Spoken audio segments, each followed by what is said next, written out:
Hello, everyone, and welcome to SmashBoxxTV podcast 572. Something I don't mention often. Also in season 11, if we want to call it a season. That sounds fair. Season 11. What series have you watched that made it to season 11? Well, if they were this long, I would have gave up at season 2. Obviously, years ago. That's a good question. What shows? Did Friends make it to 11? Seventh Heaven. Oh yeah, that's totally no. Terry. Friends probably made it 11 seasons, I would assume, but I tailed off. That was like as college, so of course. Yeah, no, I can't say. I don't know if there were 11 seasons of Seinfeld. Probably. I feel no, that feels only too 8? Much. Maybe there was only 8. I think 7 or 8 sounds about right. I don't know. Well, here we are. Whether you guys like it or not. Season 11. Season 11, episode 572. Supernatural. That's the one for me. I watched almost all. There's like 20 seasons of that, and I watched almost all of them. And is it funny that I've watched 0 episodes and I don't even know what you're talking about? It's not funny. It's not surprising either. Just it was one of those dumb shows that just I kept watching. Sometimes it was really bad. Sometimes it was really good. Okay. You just at some point you're pot committed. You're all in. You're all in. You just well, have to speaking of things that are really good, never really bad, but always really good in every possible way. Our guest tonight, superstar Silas Schultz, joining us. What's up, guys? Hi, how are you doing, buddy? I'm doing good. I just looked it up. Seinfeld only went 9 seasons. 9. I was thinking, I've seen Seinfeld. I've seen all of it. I bet it's gone 11. It felt like probably 12. Only 9. So, yeah. Well, I mean, you're considerably this. Never gone 11 on anything. You're younger than us. Is Turn it up is to there 11. is there anything, any show or series, maybe even if it hasn't gone to 11 yet, any that you would like to see go that long, or any that you have actually watched that have been that long? Show or series? No, I don't watch a lot of TV like that. The one I would say I would recommend most, and it's maybe 11 episodes, but the Silas Schultz YouTube channel is dropping vlogs for each event this year, and so those I feel like we're getting up there right now. Probably not 11 yet, but those ones are pretty good, and you can see them get progressively better. But as far as stuff that I've enjoyed, I watched all The Office, I think. Okay. Yeah, that had to be 8 or 9 seasons as well, probably, right? Yeah. Could have been. Yeah. I'm not even sure. I was just thinking, like, what TV shows have gone that long? You like The Simpsons, I think Family Guy, some of the animated stuff is probably, I mean, obviously Simpsons is going on 30 years, but, you know, I don't know. So I've probably watched maybe 11 total seasons of Simpsons. No, maybe not. Well, what we're happy is that you've already got the a plug or two in. Well, let's that's a solid. Honestly, though, right we're going to stick with it. I'm good with that. I want to roll right into it because you are often praised by us and by many others as one of, if not the best, playing content creator that we've got out there, to the point where I understand you're contracted even by companies and other players to do some media work for them. So let's go into that. Let's start with your creative side. Have you always had that? You have a very large family, but have you always had that audio-visual technology creative side? Yeah, I think there's always been something there. I didn't gravitate to any art specifically. Like I wasn't like I had a sketching phase, where I was, I had my entire wall was covered in pictures and things that I had drawn. I had, I played drums, so I'm kind of creative in that way, I guess, kind of musically gifted. And I like pretended to edit videos when I was younger. I would just throw stuff into iMovie and just see what was happening and if I could make something cool. And then kind of the story goes, during COVID, Discmania wanted its players to make content or like disc reviews kind of, for different products. And so then I had nothing but time on my hands. And so I was like, hey, I want to see, what I can really do with this. And so I just made some really fun ones, some pretty creative ones, and I had cool ideas that I wanted to do, but I didn't know how to execute them in the software iMovie that I was using, and then I kind of learned how to do it. And so it's kind of been this like cool progression where it's like I guess I would say, do I need him? Parker Walkie's got a professional headset for me. You gave him, Terry, I think. That is right. Yes, you're kind of clipping and breaking up and chopping on us, and we were debating how long we were gonna let it go. I was gonna let him finish, and then we're gonna go high class now. Yeah, he's gonna get those plugged in. Hopefully, he's got a USB. He's a Mac, so he might not have the old. It might be USB-C. He might need an adapter, like a dongle. I don't know. I don't know what's going to happen to him. Well, everyone stay tuned here for just a moment. If we can get it to work, it'll certainly be worth the payoff here in one way or another. This guy right here, he's...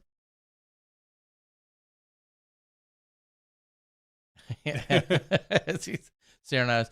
Just like there's a little interference or clipping or something when he was talking. I blamed Parker. Maybe even just reconnecting. I think it was Parker. You think? I think Parker was jamming his signal. Oh, yeah, probably. Parker wants to be involved. He's like, hey, no, thank you. All right. Well, we'll wait for that to happen. Meanwhile, I think I can make a social media post or two to make sure everyone knows we're out here doing the action and having him on the show, as he's going to get that adjusted and fixed. As we're ironically talking about video and media production. Maybe I'll edit this. This is all part of it. Maybe I'll edit this out of the podcast. Ah, there you go. The audio version. Maybe I won't. I probably won't remember at the end of the night. I mean, now they're getting the down and dirty, all the live action. Yeah, I mean, the live, you can't edit this out of live, but yeah. Anyway, so he's working on that, and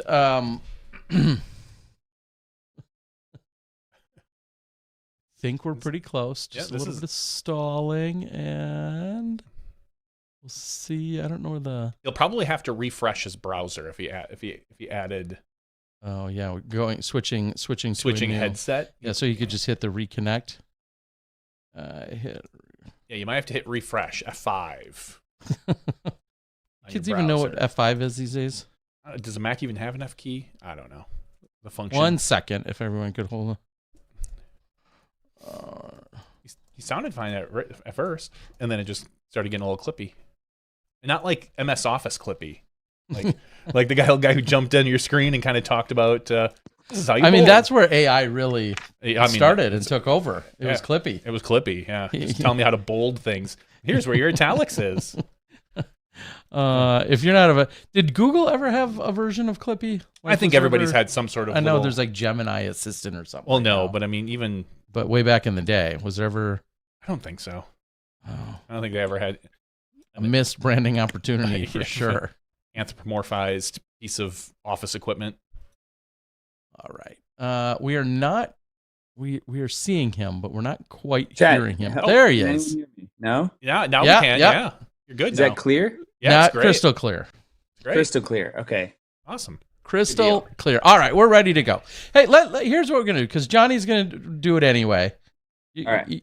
Johnny will fix and erase all of that. So I'm going to start with the question again, which is, Silas Schultz is joining us here. And Silas, let's talk about the creative adventure and path that you've been in, and how did you become known as a multimedia creative type within the space of disc golf?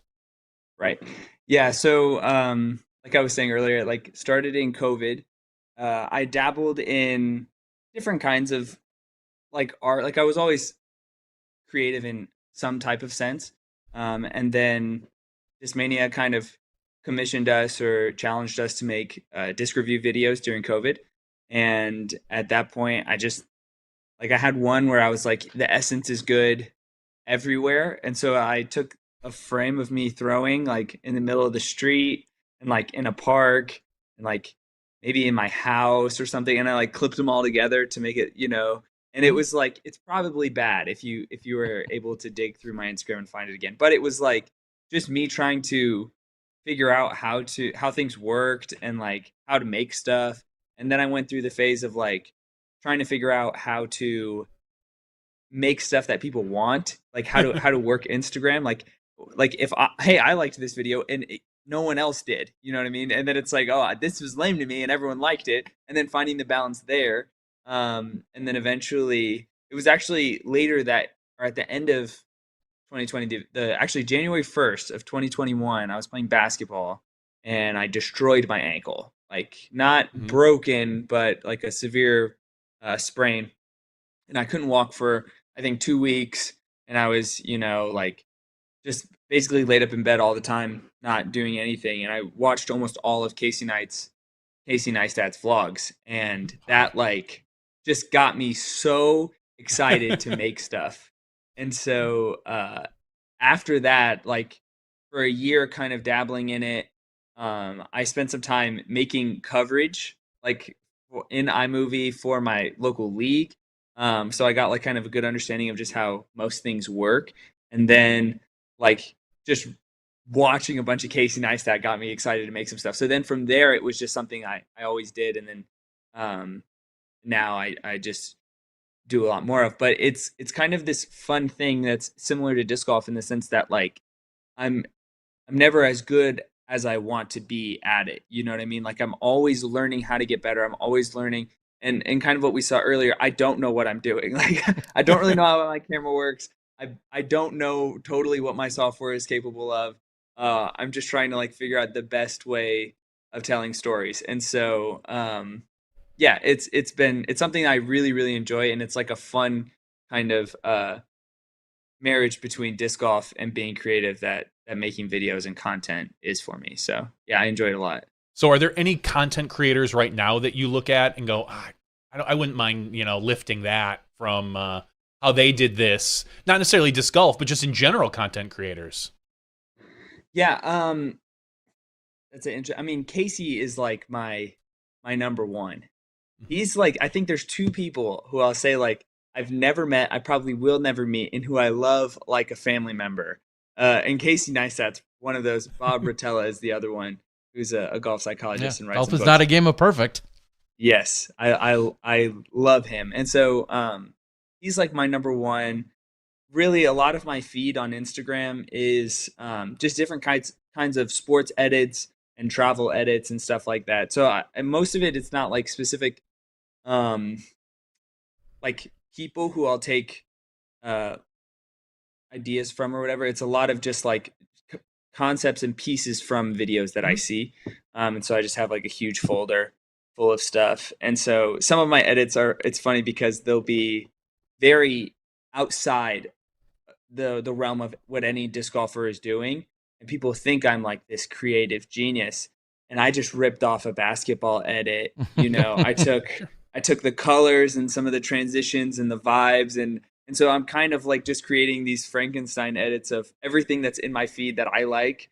And kind of one of the rules I have for myself is like, I don't do anything that any other disc golfer is doing in content. Like that's always what I try to do. And if I'm doing something similar, I want it to really look different so that when people see my stuff, they say, that's a Silas, that's a Silas edit. That's how he edits his photos and stuff like that. So I just watched this documentary that my friend Randon had sent me, and I don't even know the guy's name. It was a 2-hour documentary about bird watching, and it seemed kind of lame, but the way that he put everything together was so like in the vein of my style that I like, and so I ended up watching the whole thing. I watched a bunch of it on the way over here, and yeah. So I don't know if I have specific creators, but it's more just like whatever I come across, I'll pull different pieces, and then I'll try to add as many of those into an edit to try to tell the story I want to tell.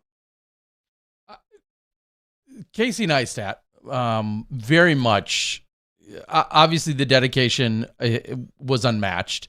I mean, the fact that he went like 2.5 or 3 years with posting a daily vlog, and he wasn't banking them. He wasn't shooting stuff and then putting it out, and making 3 in a day and then just kind of slow rolling them.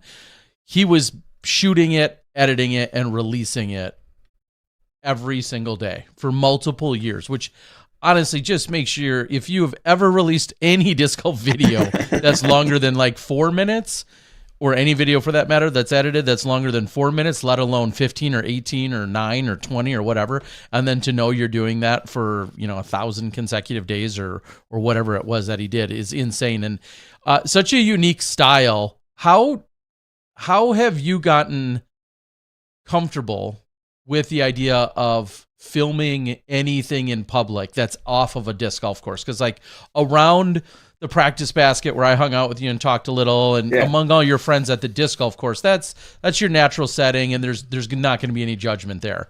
How about anything outside of a public disc golf course? It's not comfortable. It's pretty uncomfortable for the most part. I'm low key. I don't ever just I don't roll with the tripod. Terry saw me and he was like, I'm propping my phone against my water bottle. I'm shooting in log on my iPhone to get the highest quality I can, and then the wind just blows it over. My phone falls in the dirt, And so that's kind of the energy most of the time. So I'll have maybe a smaller tripod, or I'll just have my camera, and I'll just pop the lens cap off, shove it underneath so it's tilted up, and put it on a stair somewhere or on the ground or whatever it is, which is not really ideal for getting all of the shots that you're looking for. But mostly what I'm shooting is kind of what I talked about earlier with a vlog for the week. And so I've been doing it since Florida, and now I kind of have an understanding of the shots that I'm looking for.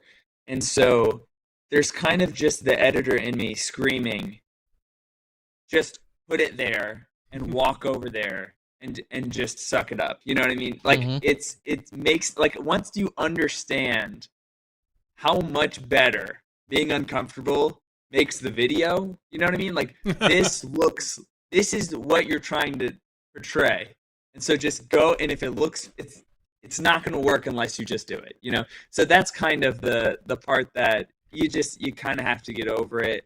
I made a video that I did not post about how to edit a video like me, and one of my tips was, the video kind of went through because I just got copyright flagged for the song that I was using, and I tried to get away around it. I couldn't do it, and I just gave up. But one of the tips in the video was set your phone up and walk away from it, and whenever you feel uncomfortable, walk for 4 or 5 more seconds and then go, because it's 5 seconds of being uncomfortable, but later you're gonna be yeah, that's what I needed. So and usually I'm low key. I'll prop my phone up in a Taco Bell or 2 tables from mine, shooting at and I don't ever shove it in my friends' faces too much. And so I try to be as low key as I can about it. With that, I'll ask before we get to your play and the rest of your encore stuff. There's now a handful of you young whippersnappers out there, with the videos and the phones and the camera thingies. But I mean, Alden's vlogs, obviously now Gannon's having vlogs made, I think by Ben, and just a number of people can, and then we've got round previews, which have become a staple, of course, with Gossage and Aderhold and Tristan Tanner's always doing form stuff when he's putting out content. What have you and Parker Welk getting more and more involved in, seeing him do a lot of different things as well? Do you have conversations we'll say strategy conversations or things that, like you said, you're trying to avoid that you see your friends doing, and are they copying your style now? Where do you see all of this new content creation and how it's all evolving? Yeah, I think disc golf it's an interesting space for content. And I think what I've learned is disc golfers are fiends for discs flying and people throwing them. That's what they want. I'll put together the coolest edit with color grading and sound design, and it will get 3,000 views. And I'll do one slow-mo of my backhand, and it will 30,000 get 100,000. Yeah. And it's so it's a tough thing for me personally, because it's sometimes the stuff I know will get the views, a disc review, or a form breakdown video, or a practice round. All of those things, will get views, but it's just not. It's not what I want to do, you know. And it's not just that like this is boring and I don't want to make it. It's like there's other people doing that, you know. If you need a practice round, watch Brody and them. If you want to watch something really funny, you can watch Alden and them, you know. If you want to see Gannon's, you know, if you want to hear about his tournaments and stuff like that in, you know, a 12-minute video, you can go to his channel. But for me, I'm trying to like move in my own kind of lane. And that's like a somewhat cinematic lifestyle vlog about what my life is like during the week of me playing a tournament, you know? And so that's the lane I have.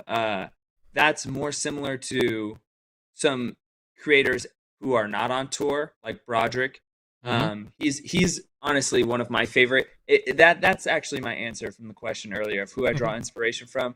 Broderick is one of the only YouTubers I watch, and I love his style, and I do steal a couple of things from him, and him and some of the other guys have been helpful to me in just understanding like the YouTube algorithm, what works, because it's sad, but you can make your best video you know you can, and if your thumbnail sucks or your title's not good or if it's too long or if it just doesn't get pushed out to people, no one's gonna watch it. And it's not because your video is bad, you know, it's because that's how it is. So learning stuff about posting times and hashtags and different things like that have been helpful from them. But yeah, I try to just kind of to do my own thing, stay in my own lane, and make what I want to make, you know. And so yeah, and I'll just add real quick, when I came across Broderick a couple years ago for the first time ever, I was like, interesting, but, and I love him, but so not my style of like watching him play. And then he gives some really good insight. He's got like a take, and he's got insight and thoughts that are good.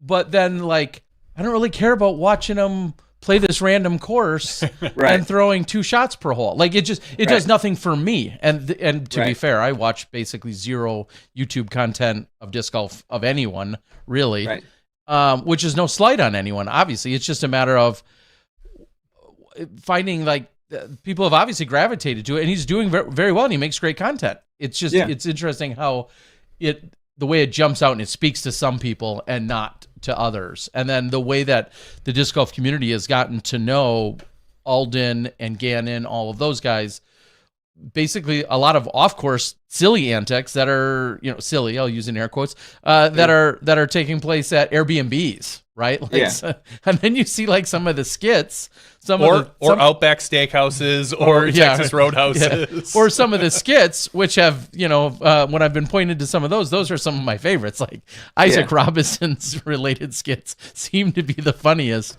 for some reason. When he's working different jobs. Yeah, when he's he's a mechanic, or he's working at Smoothie King or whatever. Exactly. Yeah, those are classic. It is wild, and you know, I've kind of always openly ripped on In the Bags. And then yet I go shoot them for some people because they want them. But it's like never in a million years could I ever care about what almost any of you are throwing. And it's not because I don't love you guys.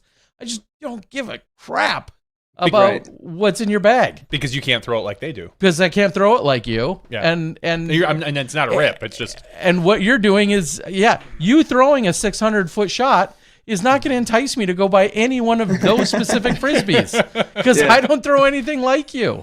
So, and I guess there's always people aspiring and so on and so forth. Anyway, it's all really funny. And then there's clearly plenty of people who are like, I'm not watching post-production of any coverage. I'd rather watch, you know, lifestyle stuff. So like you said, I love the line though of staying in your lane, and you do what you like mixed with what you think people like, but you got to love it yourself. Because if you're making stuff that you really hate making, then it's going to show. And I don't feel like anyone's doing that. Right. Like, I agree. Like, people like were just constantly in my comment section and DMs, like, where is the in the bag? Where is the in the bag? And I'm like, God. It's on Terry's channel. He hates I'm sponsored by Discmania. I have been for 8 years. I putt with Rainmakers. We know that. Mm-hmm. Guess what? My distance driver is a DD3. Overstable is a PD2. You know, like it can't be that exciting. But they're fiends for coverage. They want to know what's being thrown.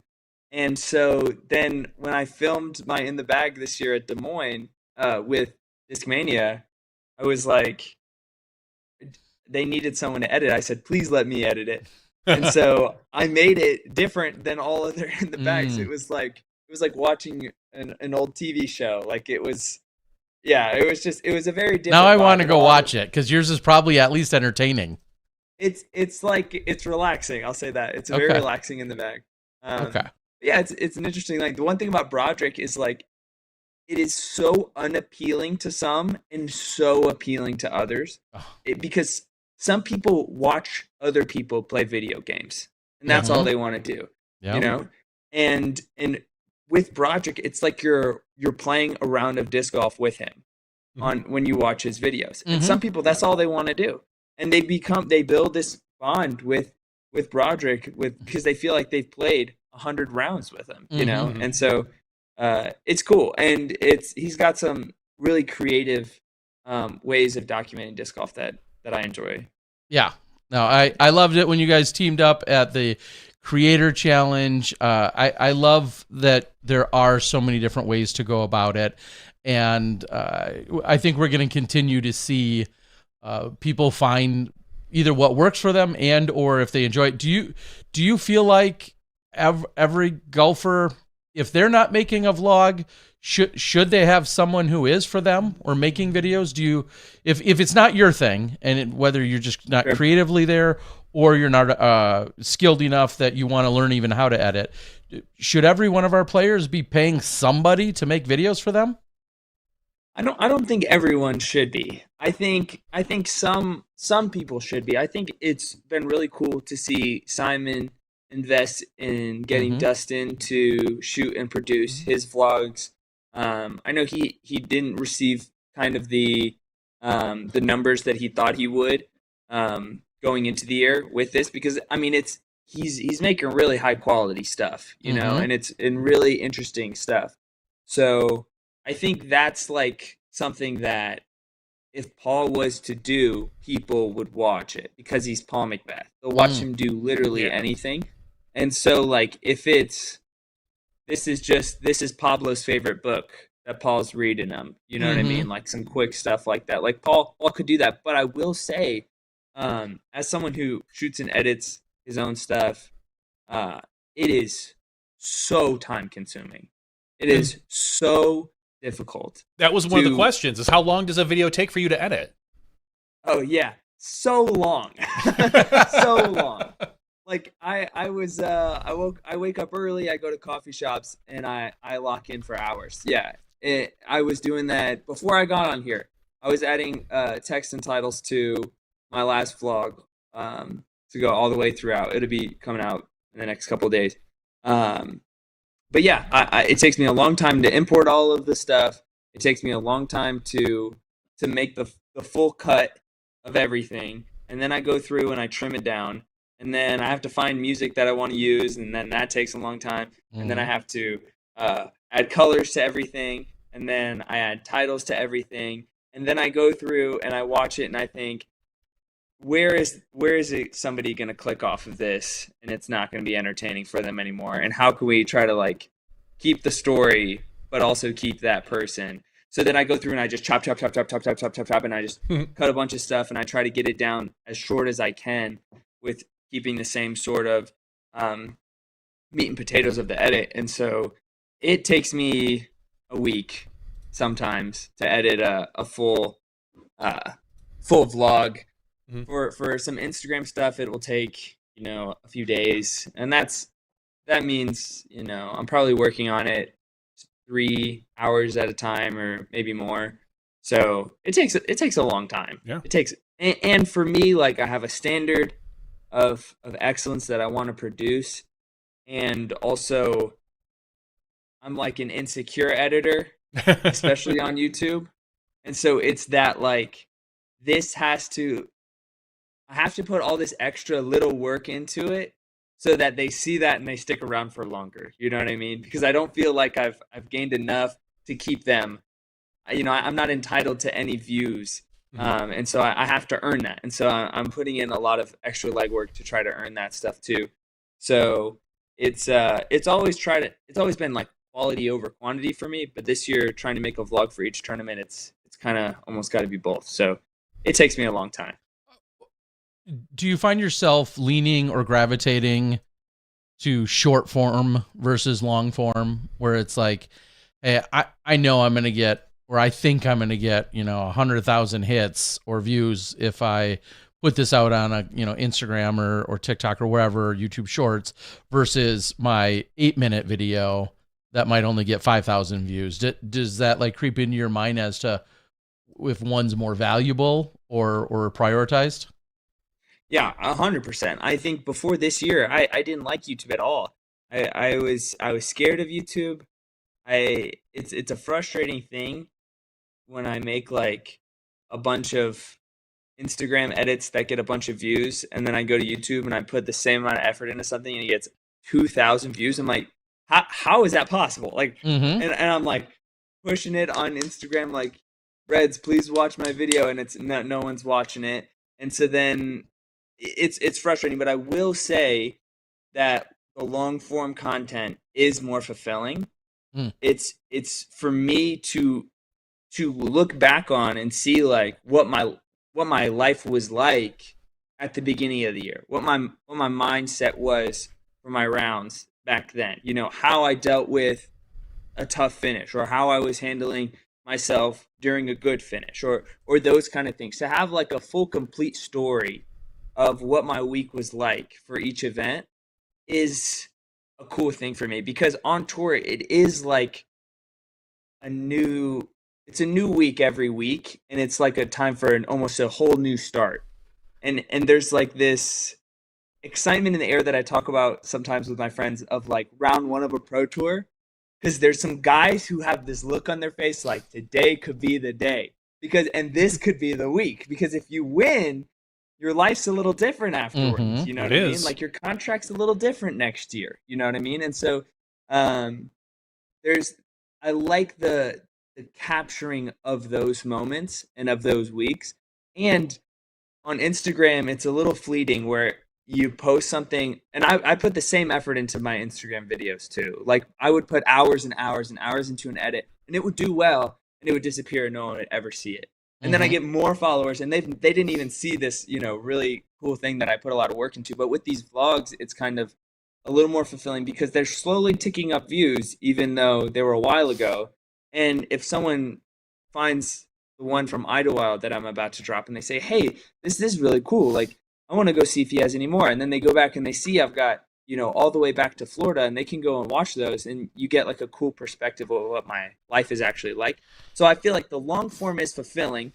The short form is easier and more like, it's just kind of, I can't think of the word, but it's gratifying initially, but it's a little more short term. And instant gratification. Well, and I think what you kind of explained as well is with the long form, whether it's for you or for others, not ultimately right now, but later on, that's going to be a journey or a journal / diary for you. Yeah, I mean, you're going to be able to look back at that in whether it's 2 or 5 or 20 years, and others, your kids, whomever, are going to be able to go look at that and be like, wow, this was, man, think back to when disc golf was only this big in 2024 sure.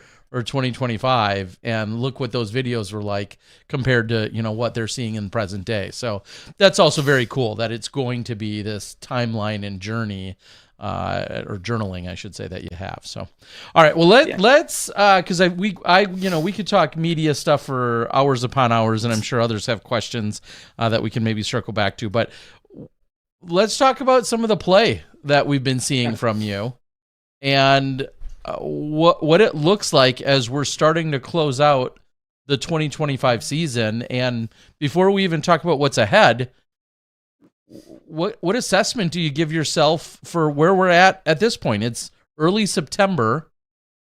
couple big events, and trying to find things like the Tour Championship possibly. What's your grade and assessment up until this point in the year? I think it's been a good year. I'm proud of the way that I've grown this year. From some some troubles last year. You know what I mean? The way that I've kind of like overcome some things and been able to be disciplined and implement some new things, and see the way that my year has progressed. And so I think it's good, and I'm proud of it. But the goal going into the year was Pro Tour Finals. That was the big one. And I didn't play 2 tournaments on the West Coast, and I wasn't able to go to Europe. And so I just don't have a lot of events. I only have 1 major, which is pretty hurtful to the numbers for me. And so I knew, especially going into this stretch, from Ledgestone to MVP, that it was going to take some hot play from me, especially at the Elite Plus events. So I'm proud of where I'm at, but it's also like I'm so close right now, and I want to just blast through that finish line if I can, so that it's not super stressful at MVP. So like next in 2 weeks, I guess, at GMC, I want another hot one there so that I can kind of break that mark, because I believe with last week's performance, I'm sitting in like 30th, and I'm trying to get to like top 28th. So the good thing is, because I have less events, I'm adding, and where other people aren't. So anything I do is going to get me points, even if it's pretty bad, you know what I mean, or kind of mid.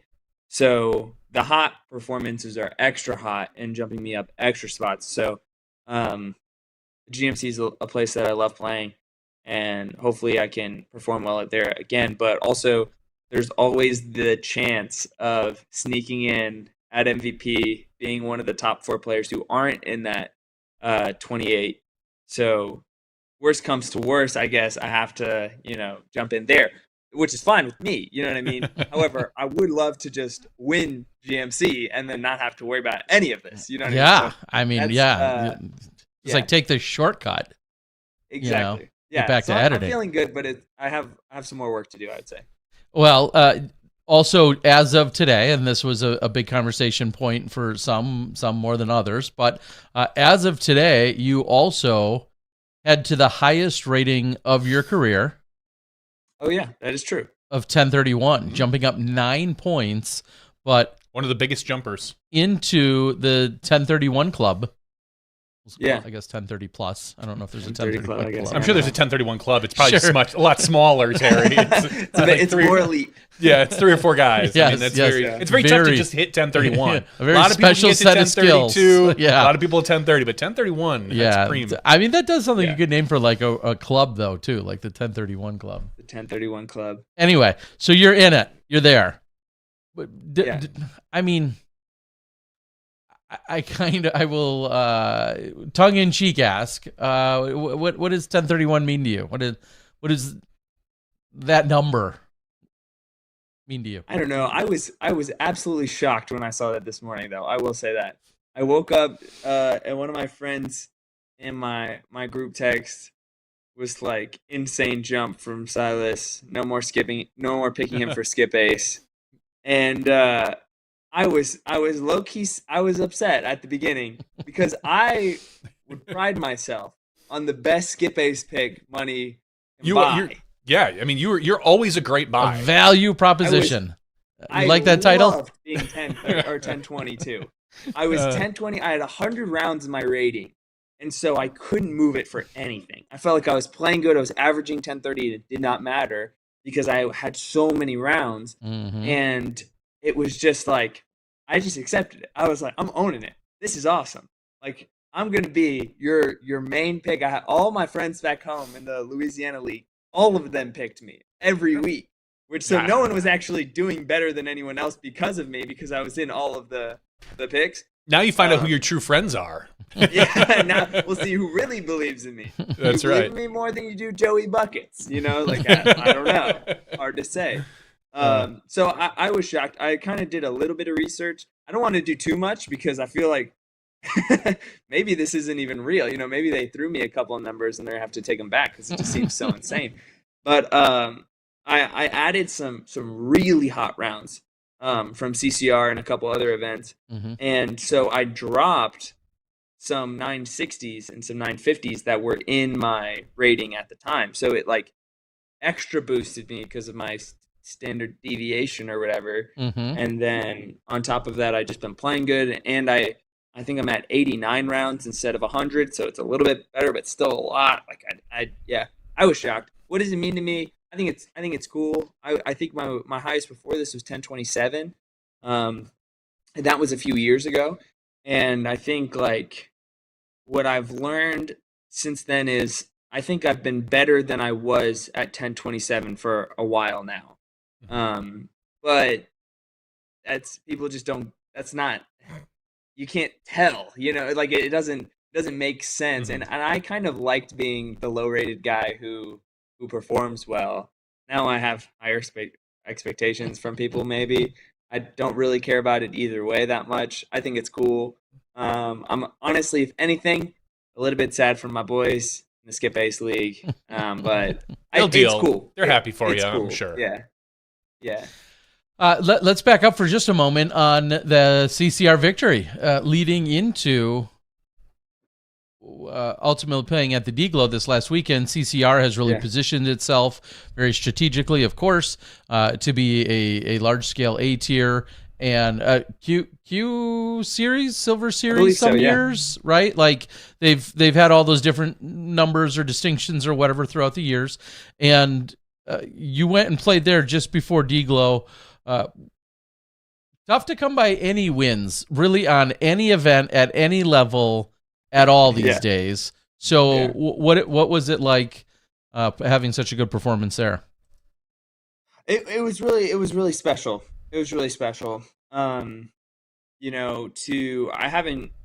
a B tier at the beginning of the year in Bainbridge, Georgia, and it was labeled a B tier. It was the payout was like the same as CCR. It was just a B tier because there was an A tier close by, so it couldn't be an H. Just kind of vibe. And I beat a couple of the Mon brothers and Bradley Williams and a couple other good players who were over there. But this one was like my first A tier win in a while, and almost unexpected. Like I don't look at that field and say I did. I'm not gonna lie. Okay, I looked down the line. I said, who's in it? My friends were listening. I was like, they can get this work, and they can get this work. And yep, I got that. But then I showed up and Goose was there. And I was like, when did he sign up, guys? I was like, I don't remember saying Goose can get this work because that seems extra scary. But the course is just kind of set up for me. And I made sure every day I was getting to the course early. I go to a basket by myself and put up a lot of putts. And I think it was my first event where I didn't miss a putt in the circle the entire week. And I was probably almost in double digits from circle 2.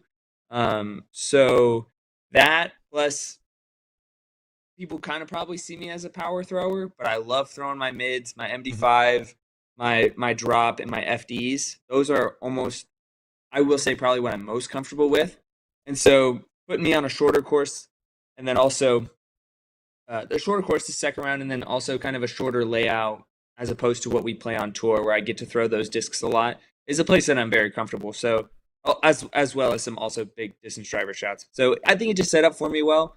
And then the putt was dropping, and it was super cool. I had a 6-stroke lead going into the final round. And I'm trying to get some good experience winning, so that I can win on tour. And I was thinking like, man, I'm probably not going to walk in a lot of tournaments on tour. You know what I mean? So like to just like walk in this would be almost lame. And I'm not asking for drama here. I told myself a 10 down probably wins me the tournament. And then Luke Taylor came out firing pretty quick. And every time I got him in a good spot, I doubled and he parred. And then I had him in a decent spot. and then I bogeyed and he birdied, and I lost 2 more there. And then 16, I hit this tree and I miss a really long putt, and now it's 1 stroke with 2 holes left, and I'm like, this is what I was looking for. Some good Wow. Let's see how Now he can you're handle begging it. for Get the it. blood flowing a little bit. Yeah, exactly. So that got me a little excited, and was able to go birdie finish and to seal it. So that was really special. It was really exciting. A lot of people were like, how are you going to carry that into DGlo? I'm like, it's the opposite of DGlo, these courses. But it transferred well, I guess, overall. Yeah. And to give a little more texture, context to all of this, when it was all said and done at the CCR, you ultimately averaged 1066 golf, including an opening round that was rated 1083. You won by 2, as you just mentioned. You had to hold off the likes of Gossage, Marweed, Luke Taylor, Mon, Meinsma, Jaden Rye, Paul Kranz, who just celebrated there, Parker Welk, who's in the house that you're dominating, creeping on you, Nash, Harry Chase, so on and so forth. You came in as the 16th highest rated player at the time, so yeah, understandably, nobody's like, oh well, this is as good a Silas as anyone else. Not that you obviously didn't have a chance, but you weren't, an odds-on favorite by any means when you come in as the 15th or 16th highest rated player out of a field of 91. So that's all just to say, congrats on an incredible performance. I mean, I think you said it to me that it's one thing to be in Michigan and to win, but then to also get past the likes of a Marweed and beat Luke Taylor. Like, those are 2 people in Michigan. And then if a Kyle Klein was playing, which he wasn't that weekend, but if any one of those 3 are playing, especially in Michigan, that's usually like, task number 1 is somehow get past them, and you did just that. Yeah. It was a special week. I think my career has been very kind of up and down, I would say, but at the beginning of it, I was winning. That's when I met you, Terry, winning some amateur events, at a very high level. And then, like I said, won a couple A tiers back in the day. And then I've had, the craziest thing that I thought of today with my rating jumping to 1031 is last year at Worlds, I was in the B pool because I was sub 1010 at the time. And so, to think that that's how low I was to where I am now, I think I'm definitely not seen as the favorite going in, but to me, I've won these tournaments before, and I think I come back, I feel so much stronger now in my game than when I had success before going through, all of the valleys. It just feels like I'm definitely a more composed and just a better player than say my Champions Cup performance in 23, where I was just young and insane and I just throw FD like crazy and I wasn't scared of anything and I just made all these putts, you know what I mean? And I was just wild. Now it's I think I'm a better golfer. So it's been cool to see the progression. What I think you just, to summarize what you just said, that sounds like a combination of experience and maturity. And those are usually some result of prolonged time of being out there and a couple years later. And then the fact that you can reflect and even recognize that you've grown that much in a couple different ways, I think is also very telling as well. So you go into DGlo this weekend. When it's all said and done, were you solo 7th? Is that what I said? Solo 7th. Like you said, every point matters at this point. You move yourself up. I think we talked before the tournament was had finished, and were you in 42nd or 47th in the tour standings? I think it was something in the low 40s, 41st, 42nd, something like that. And now here you, like you said, you move into 30th. A couple different ways to look to get in and adding all these points on, but. What does the world need to know? And I know I came after you for some sound insight a couple times this weekend, but what else does the world need to know about the DGlo toboggan experience that maybe hasn't already been talked about or beat to death? It's an interesting experience. I'll say that it's an interesting track to play.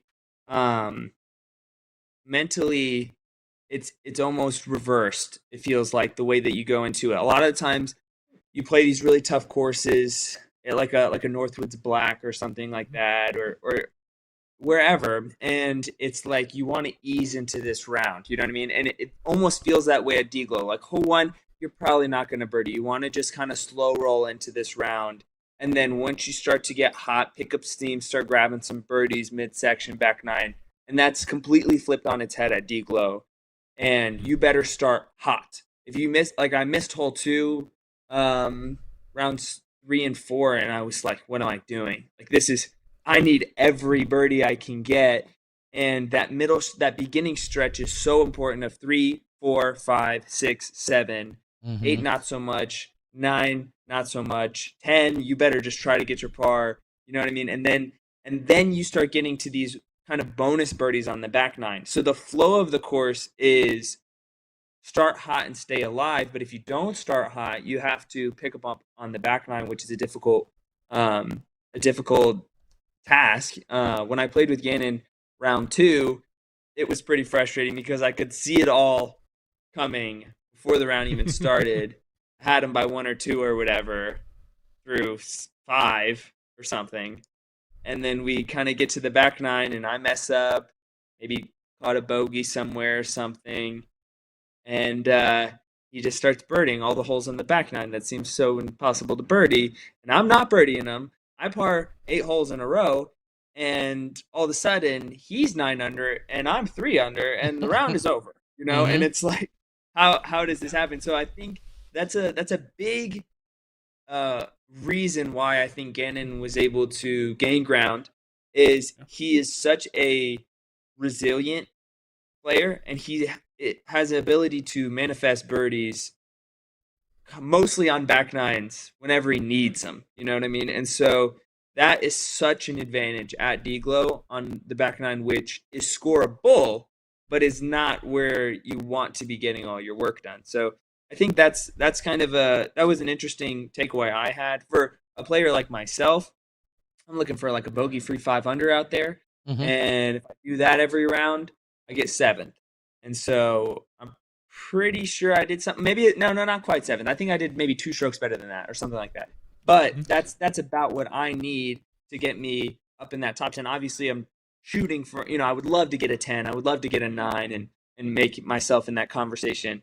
But for those guys at the top, it's going to take a hot start and a hot finish on a course that plays very hot and then very cold. So interesting. That's one perspective I have. Also, everything, if you're facing hole one's tee box, is a left to right, and then it hits that hill and it does whatever the frick it wants. So the winds are just, when they're high, they're so confusing and scary, and when they're low, they still might mess with you and you have no idea. So it's a dicey course. And then one more takeaway is it is so difficult to read the wind, number one.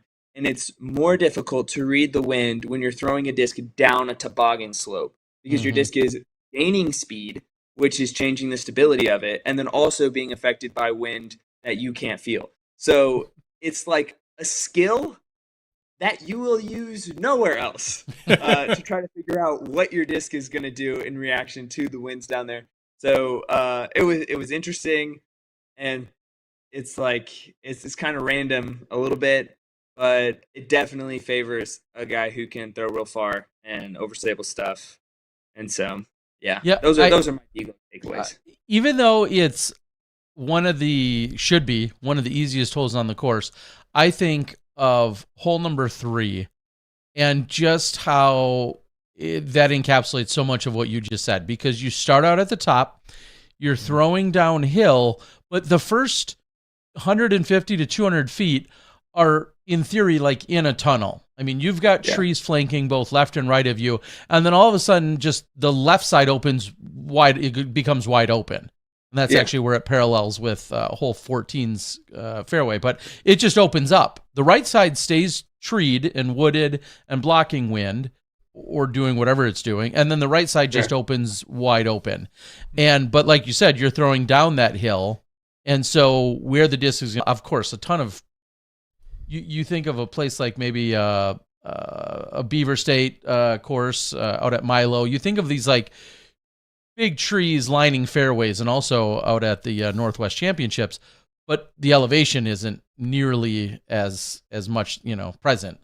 So it's kind of crazy to think about all those things, and then to think about. I'm on a side note quickly. I hate to throw him under the bus, but how Paul McBeth single-handedly, speaking of hole 3, like how terrible he played that, and how many strokes he gave up on that one hole. Was there any hole for you where you walked away from this weekend and you're like, dang, I went 4 for 4, or worse, you're like, man, how did I play that 3 over on the weekend, or whatever? Was there any hole that you loved and or one that just got you? I would say none of them really got me. Okay, in the sense of over par or bogey strokes. The one I was scared of was 10. Okay, and I played 10 1 under. Amazing. Dang, loved that. I don't think I played I played 3 well. I played 4 well. The 3, 4, 5, 6 stretch was a good stretch for me. Which makes the rest of the round a lot more relaxed once you have those in the bank. About 15. That was a big change. Yeah. Okay. I'm gonna back up. 16 eats my lunch every time. Why? I don't know. I'm playing it and I'm like, none of us are throwing good shots. Like, I think I saw one like tap in birdie on that hole. Sakaripi put it pretty close, 15 feet or whatever. I played with Rick, I played with Gannon, I played with some great, very talented players. And something about that hole is just very difficult. I doubled it the first round, and then I maybe parred out from there. 17, that one, I think I played it even, and I was very, very lucky and very clutch to pull off an even on that hole. There's a huge bush on the right side of the fairway, where if you're scared of throwing into the OB left, it is a collection spot for all of my DD3s. And I threw in it the first round, bounced off on the side hill. I was a little okay. I had decent footing, got an amazing birdie up and down. Amazing. The next day I threw into the middle of the bush, and I said, this is the worst spot you could possibly be in the bush. And I had to throw a tomahawk, scuba, putter shot to the middle. Then the next round, I threw into long right of the bush. And I said, this is actually the worst spot you could possibly be. And I chucked a sidearm DD3 through no gap, just trees, to get out, and I didn't get up and down. And then the final round, I threw in a spot which was actually the worst. It was short left. I couldn't stand up. I couldn't kneel down. I was like laying there with my feet all the way to my disc, and I pitched backwards. And that was the worst. So that tee shot really got me. Fortunately, I only bogeyed it once, I think, and I played 18 pretty good. So that kind of saved it. But yeah, that tee shot is the one that I was practicing the hyzer over the road, and it was always too windy to do that. So I was kind of scrambling out there on that one. I think it's a bigger conversation specifically for the FPO side than it is for MPO, but does hole 1 need any adjustment from on an MPO perspective, or do you like how and where hole 1 plays? I'll say, as a player making a game plan, I don't usually critique holes in that way. I just say, I'm going to pitch a wimpy sidearm and then putt to the basket and get a par. Which is that fun to watch? No, it's not. I will say, round 2, I pitched a very wimpy sidearm. I got down there, I'm like 180 away. I checked the grass, it goes straight right. And then I check the grass again, it goes straight left. And then I check the grass again, and it just goes straight up. And I was like, all right. And I threw a drop as flat as I could, and it hit the base and sat down again. And it's like, that's the OTB shot of the day. Just like it was such an impressive throw. But that's about as exciting as that hole got to watch from a fan's perspective from me. And so I'm not saying I'm the showman of that type of hole. It's looking for a really big sidearm. I don't know. I mean, I think you're going to be throwing a sidearm down the hill either way. If you move it too far left, everyone's going to birdie it. From an FPO perspective, you absolutely need to move that or change it. Yeah, they definitely need their own pin. I think the guys can kind of handle it. It's just not going to get birdied that much. But it's also not, taking huge numbers. But yeah, I would say it's okay. It's okay. But FPO, I would say not okay. Yeah, MPO 9% birdies for the total for all the rounds. FPO 2%. So yeah. There's clearly an issue with that hole for FPO. For MPO, I mean, you could make the argument that it just favors a big forehand shot. Like, you have to have the big forehand shot here to birdie it. And if not, take your par and walk. Like, I could see an argument for it. Percentage-wise, 2 looks like a worse hole to me for percentages. There's just too many pars. Well, percentage-wise, though, for birdies, and some hole has to have it. That's just how math works out of 18 holes. I get it. But percentage-wise, it was the least birdied hole of the weekend at what Johnny just said, 9%. 32 birdies out of 345 tries. I don't mind a hard birdie hole. I don't necessarily mind it either. I worry that it's too scary that enough people don't go after it, and then we kind of get a boring hole. I think that's a pretty good take, honestly. Because for me, as a player making a game plan, it's an easy hole. Because all I have to do is throw a sidearm and then a jump putt and tap in for a par, and I execute what I'm trying to execute. Now, I think what you're trying to I think the line you're trying to toe there is, how do we get Silas's sidearm to want to go for it? You know what I mean? Like, how do we get these guys because the big sidearm guys are the 9%. And then how do we get this extra percentage of guys to think, oh, I can probably do that? Now, it's a little more sometimes enticing. It gets windy, no one's going to want to. You know what I mean? But I think there are some holes that are a little out of range that people will go for because they feel like they should. And so I think you could make it a little bit more enticing. But just off the top, thinking about the landscape of the slope and everything, it feels like if you move it more left, you're not going to go OB, and you're also going to kind of get saved in this bowl. And so then that takes the OB out of play, which I think is kind of necessary. And then I think you put it in the bowl, and I can still just get my super easy par. And you maybe don't get that many more birdies, So I don't know if there's a quick fix or easy solution. I will say a great thing about hole 1, though, was that big screen. That was super cool. Yeah. I'm always a fan of a big screen to show you where you land. Unfortunately, mine were kind of too short to really see. But you're like, we need an extender screen on this. Yeah. Can you back up a little? Bit when it comes in. But yeah, I will say that was done well. Yeah, I liked it in people being able to see that and take it all in. Next weekend, you're playing in a much smaller event, if I'm looking at your PDGA schedule correctly. Most people are this upcoming weekend. But you're not playing where most people are playing this weekend. You're playing in the Syracuse Open, sponsored by the Pies Guys. Pies Guys. Wait, where is everyone else playing?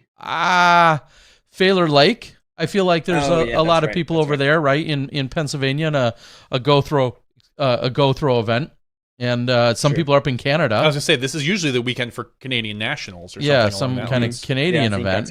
And so to see you as the second highest now rated player to Evan Smith, and then Parker Welk right there behind you, along with Ty Love, Nathan Queen, Braden Sides, Connor Rock, Andrew Miranda, and Martin Hendel. That's funny. Oh, yeah. Martin, a Canadian, is not playing in Canada, but is playing in this one. I think there's a bigger story there that I'll save for another day. But the USDGC spot, I believe, is what he's looking for. Yeah, so I don't know if they're giving away at Canadian Nationals. What makes the decision to go here versus one of the other 2 events, for instance? Yeah, I'm going to be completely honest. I'm not 100% sure I'm even playing this event. You're big time now. What, you got editing to do? What do you? Yes, exactly.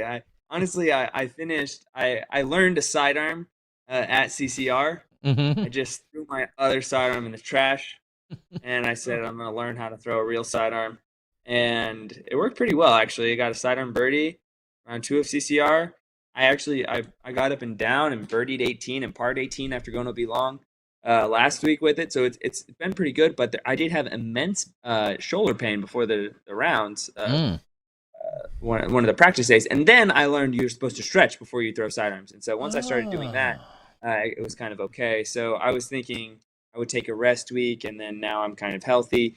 But I'm staying with Bill O'Dell, PDGA number 188 in Rochester, New York. So we got connected with him last year for the Flying Disc Open and in the tournament that we played. And so he has a great situation and is a fantastic host for me and my friends. And so it was a great place for us to stop and stay. I think we're like an hour and a half from the course. And so that is gonna, I don't know, if I go over there and I'm thinking like, I don't know if I love these courses or whatever. I kind of signed up so that I could get in the event because it looked like it was selling out. But yeah, this tournament is a USDGC qualifier, so a couple of the boys in the house are looking to grab that. So that's mostly what brings us here. But we're gonna be commuting a little bit, and I'll probably play. I like to act like I'm gonna take a rest week and stuff like that, and then I kind of just do it anyway. So yeah, that's. But it'll be sort of an off week. When you're young and healthy and feeling good, it's really hard, I'm sure, for you to actually take a weekend off. Yeah, I mean, it seems cool and almost a good idea to say like, I'm not gonna play this week. You know what I mean? Now, I've been putting in this basement. I've been, I'm gonna do some field work and things like that, work on my sidearm, and do those sorts of things. And so it seems like, I'm still going to be productive and fine-tuning everything and hopefully developing some, I might even change up holding footwork on the sidearm. Who knows?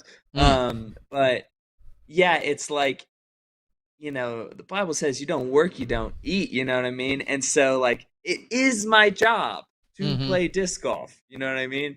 And I've been playing well, but I'm still like, getting paid disc golf numbers, which even good disc golf number. I mean, I'm happy with that, obviously. You know what I mean? Like, winning CCR, getting 7th at DGlo, good weeks for me. But then also it's like, I might as well, probably just play this and it's have some fun, play some disc golf, get beat by Evan Smith or whatever, and then go home with a little bit of money in my pocket. So that's probably what's gonna happen. But we'll.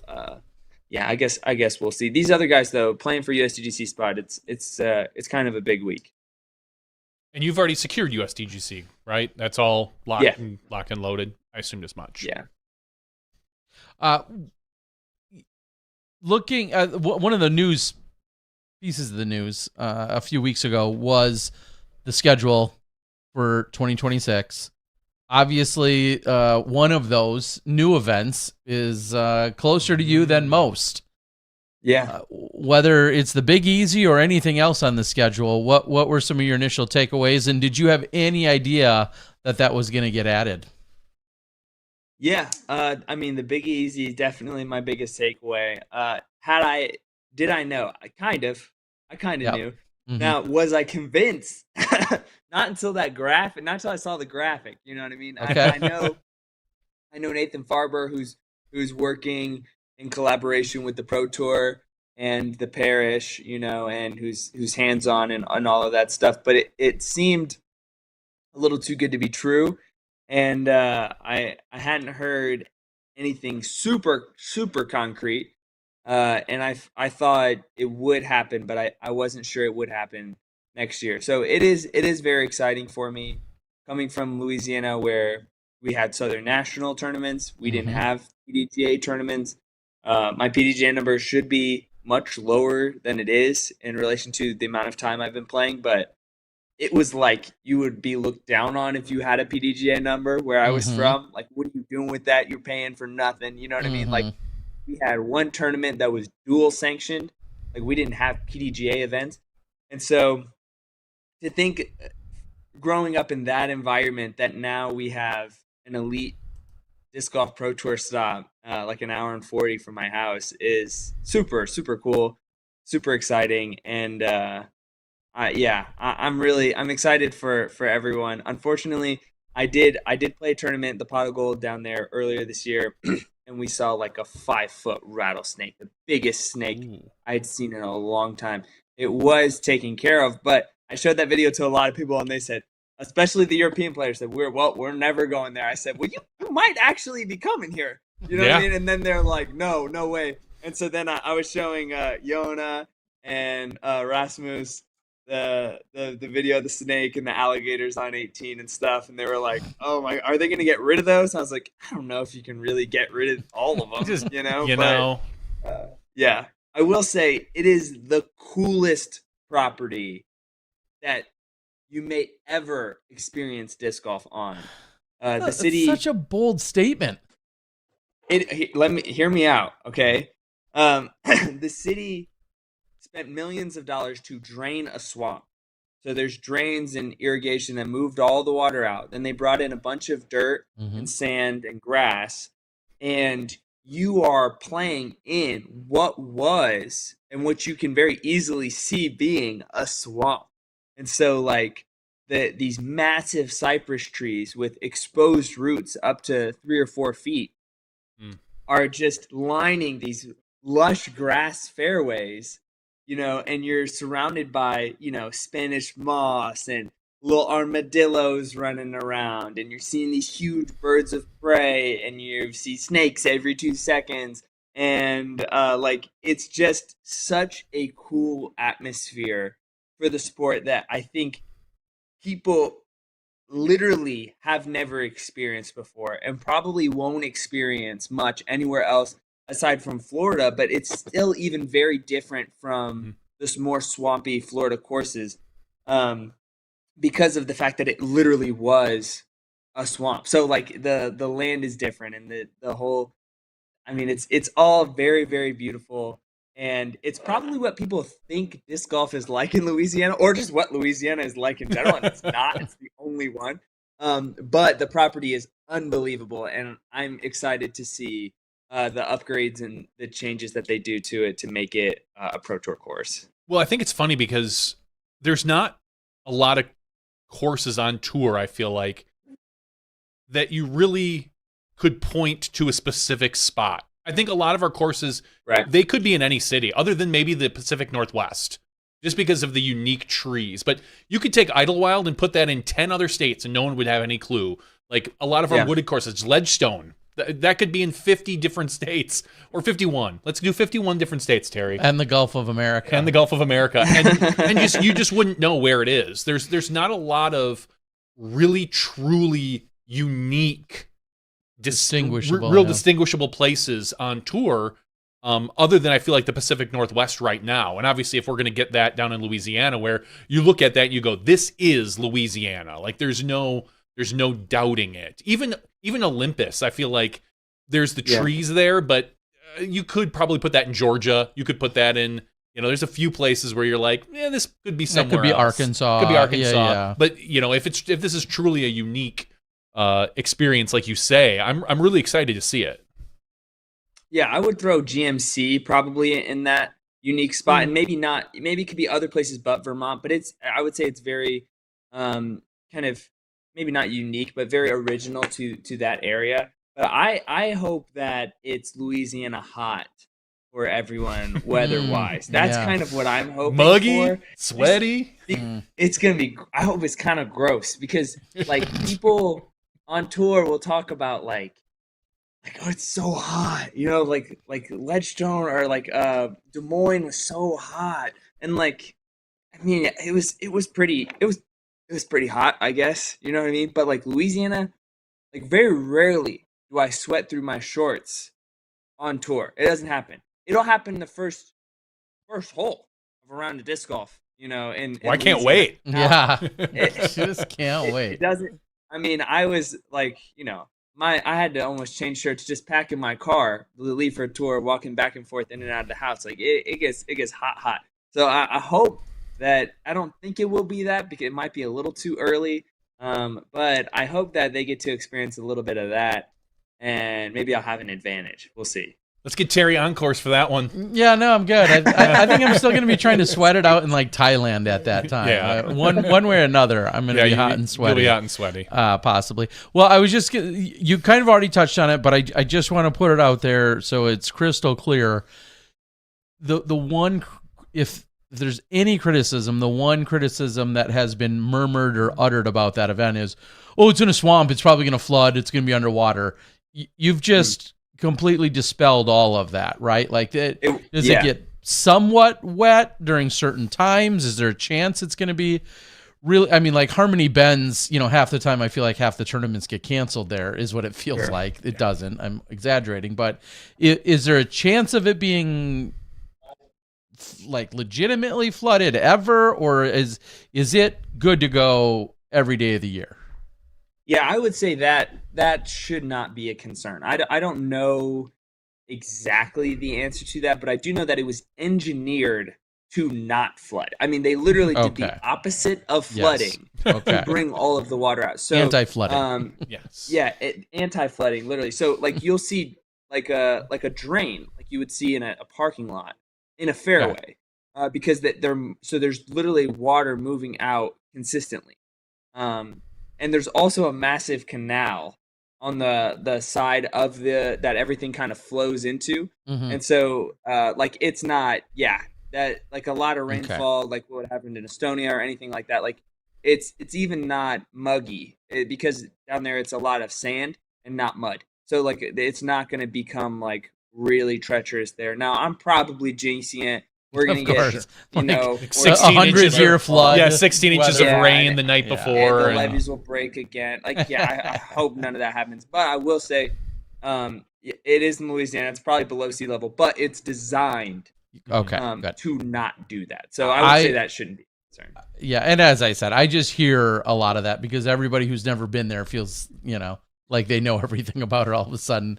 There was a lot of that criticism was thrown around, or speculation maybe is a better word. And I'm like, I kept thinking, I think I've heard the opposite. So to hear it directly from you is very not only good, but also reassuring. So yeah, when I covered Pot of Gold a couple of years ago and saw you and Matty O and a number of others, I think one of the 3 rounds was played at that course, but I only was there for the final round. So I covered a different course, and then it sounds like I obviously missed out an opportunity to go see this course. But what was the name of the course that the final round was at that I covered? It was probably either City Park or Lafreniere. I feel like it must have been City Park then. I believe it was City Park. I don't think I was actually there. I think I was. Your brother was Thunder. Yeah, I think I was playing Belton or something, and I wanted to be anywhere but Belton at the time. It was horrible. But and then I was like, Terry Miller's at the Pot of Gold, and I'm Belton, not cashing. I wish I was back home. So I believe it was like City Park Golds or something like that. Yeah. Okay. Yeah, that sounds right. And we had Wiggins there, and we had Matty O, and good time. So. Sans you. Anyway, anything else you want to share with us tonight before we cut you loose and let you out of here? Is there anything else we need to catch up on, or things you want to talk about, or share with the people? Sure. No, I mean I've plugged my stuff pretty good. I have more stuff to plug probably. Let's hear it. You guys want me to? Hats, apparel, bags, patches. How's the thrifting going? The thrifting's going pretty good. Honestly, not that good though. I was doing like a pop-up store at some of the fly marts, but it's so much to haul lots and lots of shirts, and then it's very time consuming as well. Plus, I had these hats. This is maybe my best story of the year, and this is kind of a reason to go back in and watch the vlogs. But this is my merch. It has a 5 on it, and on the back it says Silas Schultz, but the S's are 5s. Because at the beginning of the year, I was struck with a curse. The final round of Supreme Flight Chess.com Florida Open, where I was even par with 4 holes left, and I went 5 down through my last 4 to shoot 5 under for the event and cash by 2 or 3 strokes or something. And I was pretty excited about that until the next week.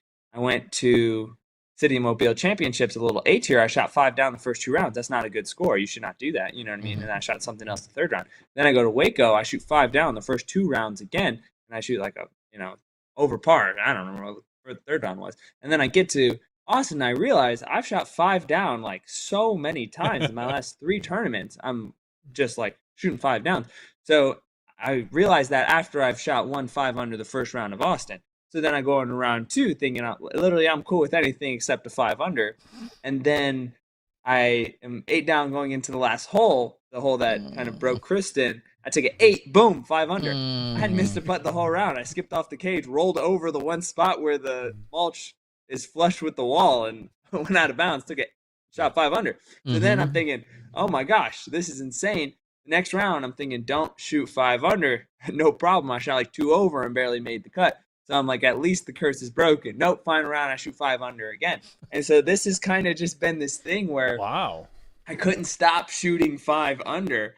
It is sort of a testament to the progression of my year, because a 5 under, what it is, it's 6 birdies and a bogey, or it's 7 birdies and 2 bogeys, and you don't really do that good, but you don't really do that bad, and it kind of keeps you in it. And on easy courses, it's not good, and on hard courses, it's okay. And it's just it's a sad round. And so it kind of like was this thing that I couldn't overcome, that I eventually sort of did overcome, yet the number still follows me. So like my maybe best finish of the year, 5th at Preserve. I shot a 5 under the first round and got 5th. My first top 10 of the year was where I got my USDGC spot in Nashville. And I don't think I shot 5 under any of the rounds, but I averaged 5 under, you know what I mean? Mm-hmm. And so like it was this really, really funny thing. And so you can sort of see the agony and that is in there, and then me overcoming. And I had fans or just people like, Silas, way to shred today and not shoot 5 under. And I'm like, thank you.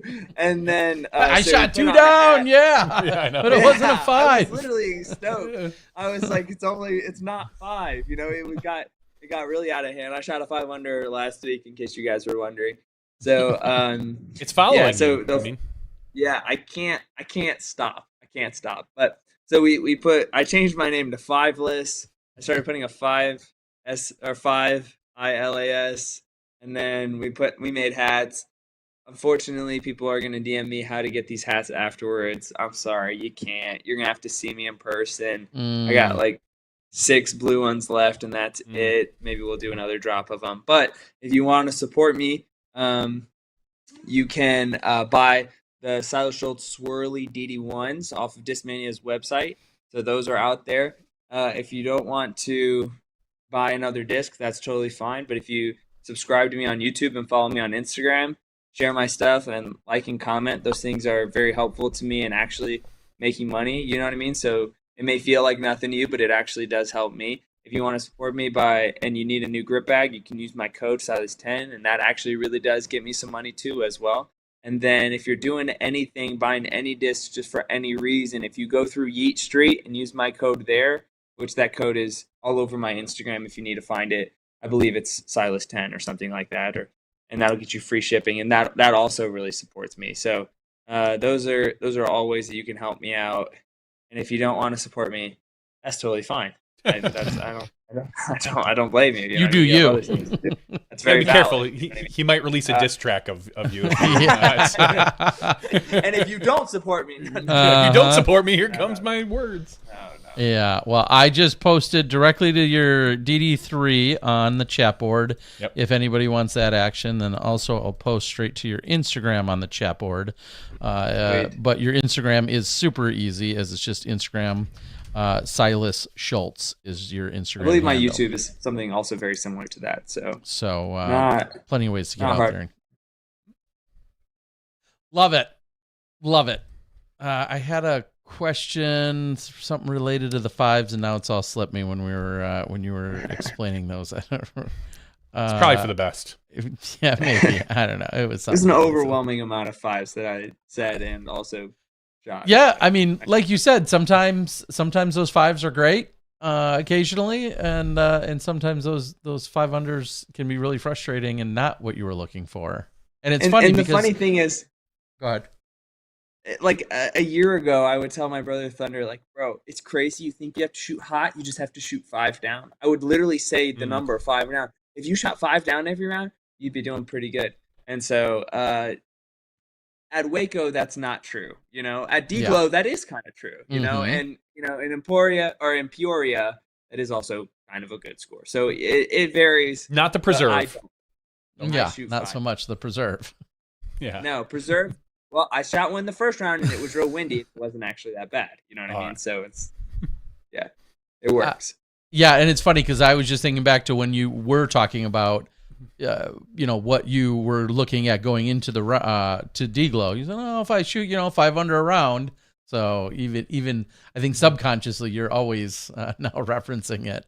I love me a good 5 under. That's what I was gonna say. One of the greatest marketing geniuses of our time and on the planet, who I have to think you follow a little inspiration. His favorite number is 5, and I'm thinking of Gary Vaynerchuk. Are you a Gary V guy? Oh, Gary V. I do kind of know Gary V. I wouldn't say I'm a Gary V guy. Okay. I feel like when he comes across my pages or my feed, it's people doing impressions of him. So okay. I'm more getting like the comedy side of Gary V, which is probably not really his niche, but that's more what hits my feeds. Okay. Well, if you dug into him, I guarantee you would gravitate. Sports collecting world. He's into that side of things. Sports agency. You know, him and his brother have their entire sports marketing agency, and then a million other things along with just social media presence. And I mean, he literally was the reason I became the disc golf guy. I read his book, and then the next day, that night, I registered the discgolfguy.com and started my YouTube channel. So like Gary V. And it's a really, I'll let you find it someday, but it's a really cool story why the number 5 is his favorite number. It's you would never guess what it is. It's a pretty cool story. So anyway, I'll leave you with that, thinking that maybe you knew of him, but you would, as some of the kids say these days, you know, they don't. They probably don't say this. They freak with him. What are they gonna say? They freak with him, right? Oh, do they? Right? Kids still say that. Yeah, maybe. Yeah. I don't know. Hey, I dropped the 6-7 and the 4-1 and the 22 on you today, and you weren't phased. Terry hit my line and he said hi. I was like, I delete, boom, and then it's like, I said, I don't even know. He's like, what are you doing? I'm like, I don't know. Who is it? It's Terry Bear. I was, oh, Terry Bear. And then he hit me with a bunch of 6-7. I was like, this might not be Terry Bear. I was like, you never know with Terry. Come on, I don't know for sure. Yeah. You're Are you too old for some of those present day?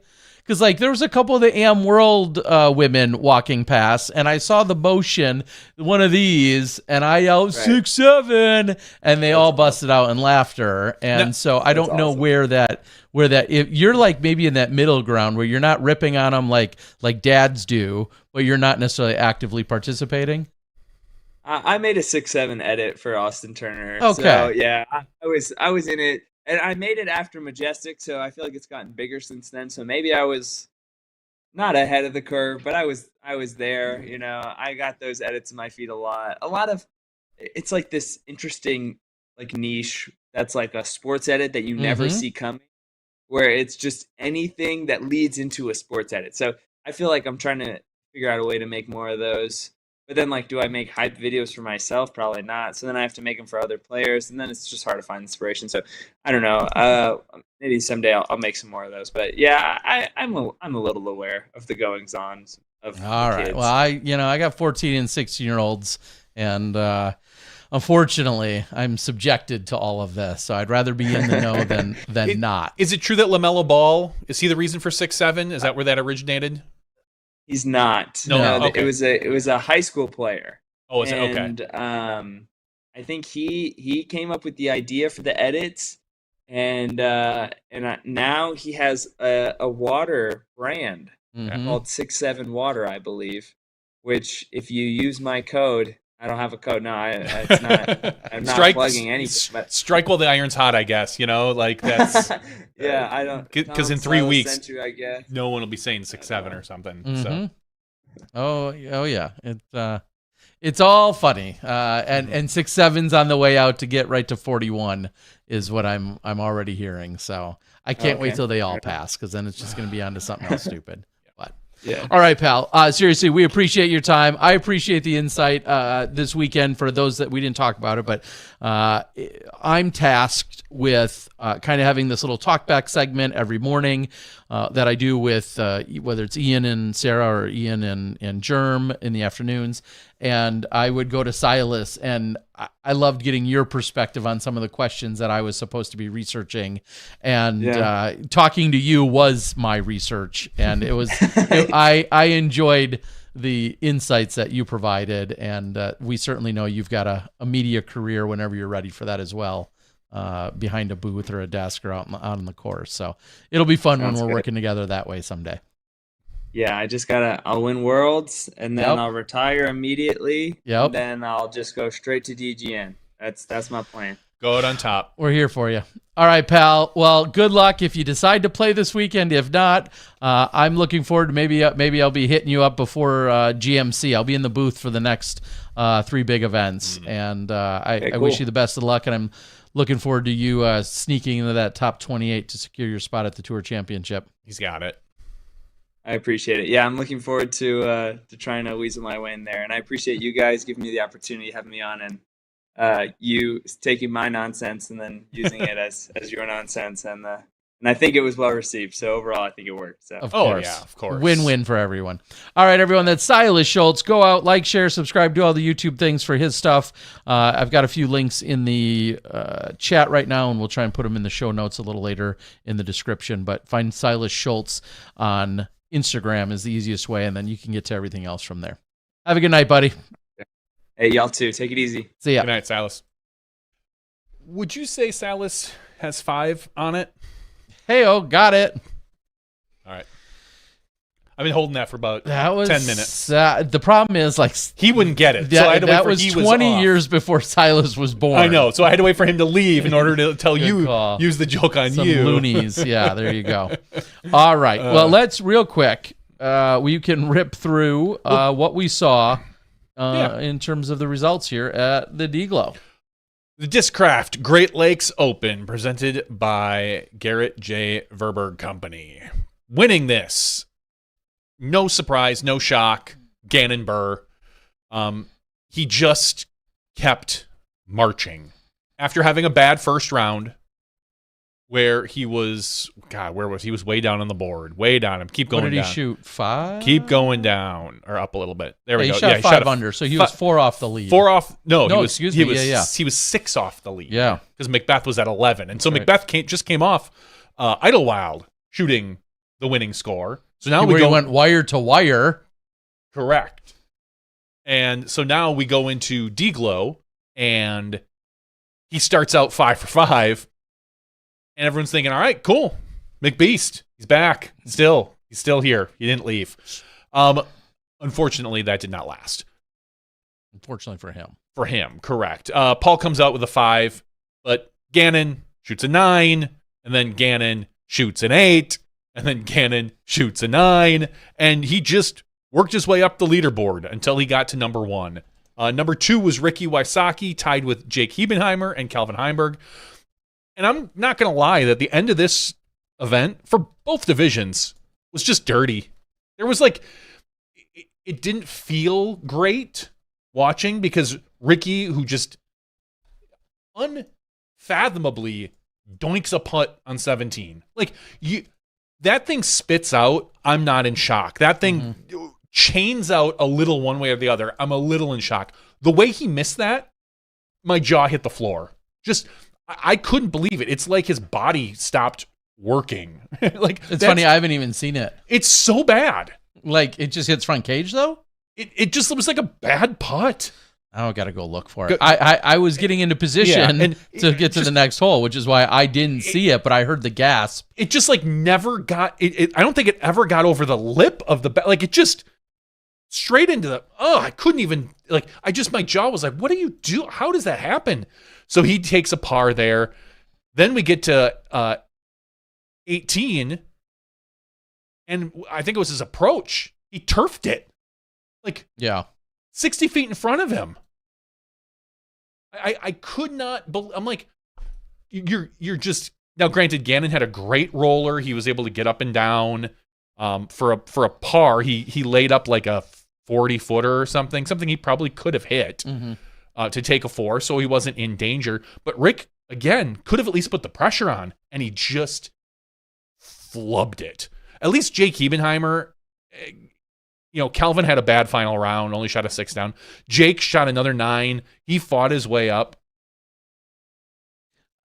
It was bad. I'm watching the putt now, just for everyone. I mean, he missed it a little low. That's not even 30 feet. I know, but I mean, he missed so it. It did get over the top. Yeah, because it was also downhill, so I think that helped him. That did help her a little. And you started out above the basket. I mean, he missed it a little low by I mean, like inches. 6 inches. I don't know about 6 inches. I'm looking at it now. Let's see here. No, right. He hit it low by 3 inches. All right, 3 inches. I'm just saying the way.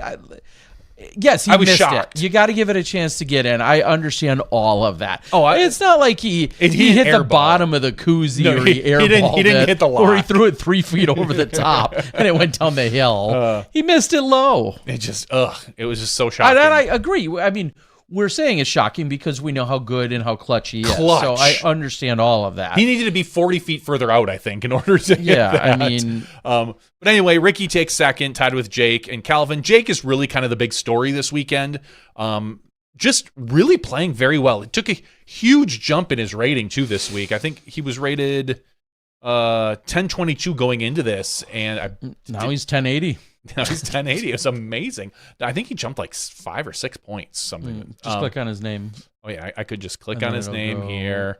And no, I'm sorry. Yeah, he jumped 6 points up to 1028. So a pretty solid jump for that. I mean, he's no Silas. He's no Silas at 1030. He's not in that elite 1031 club, Terry. Yeah. 5th place, Aaron Gossage, coming off obviously the CCR where he did not perform well. We talked about it last week where he was, I think, in like 8th or 9th place at CCR. And he that's just not the place you expected Aaron Gossage at that event.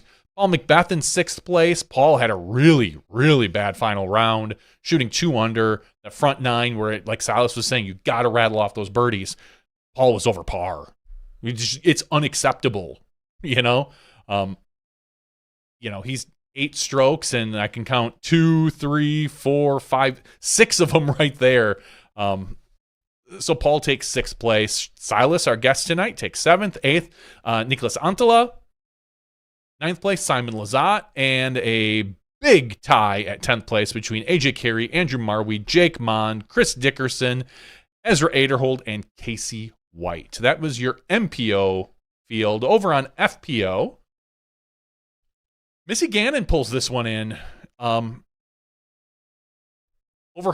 It says over Silva, but really it was over Holland Hanley. Holland was there, right there with her on that final round. Silva was making a charge from the second card the entire time. And Silva shot a 10 down, which is a phenomenal, her best round, her second best rated round of her career.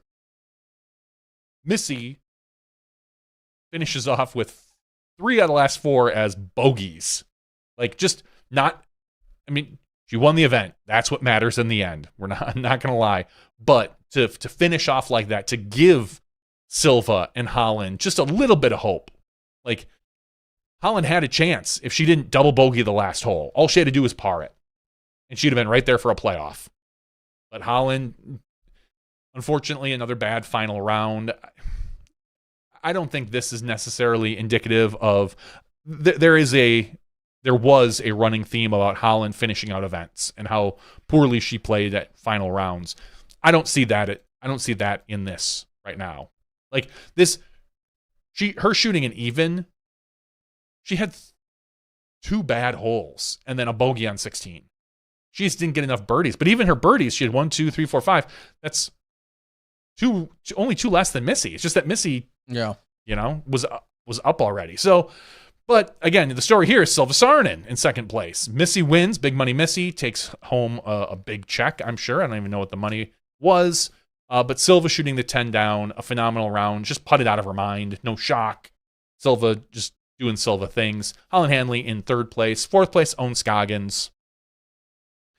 Which is really funny because nobody expects Owen to do well on a course like this, yet she has won this event. Yeah. Which is this was her first Pro Tour event win, wasn't it? It could have been. I think that sounds roughly right. I think it was her very first Pro Tour win. Maybe it was her second, actually. I don't know. But either way, Owen Scoggins wins, or I'm sorry, takes is at 11 she down wins for fourth place. She wins fourth place. She's in that elite fourth place position. Yes. You know, it's just like being 1031 rated. Exactly. It's just not a lot of people can be there. Owen Scoggins in fourth place. Fifth place, Addison Woodard, 16-year-old. We had her on the show a few weeks ago. Yep. If you want to learn more about her, and she's clearly an up and comer. A course like this helps her out a lot because she has the distance, and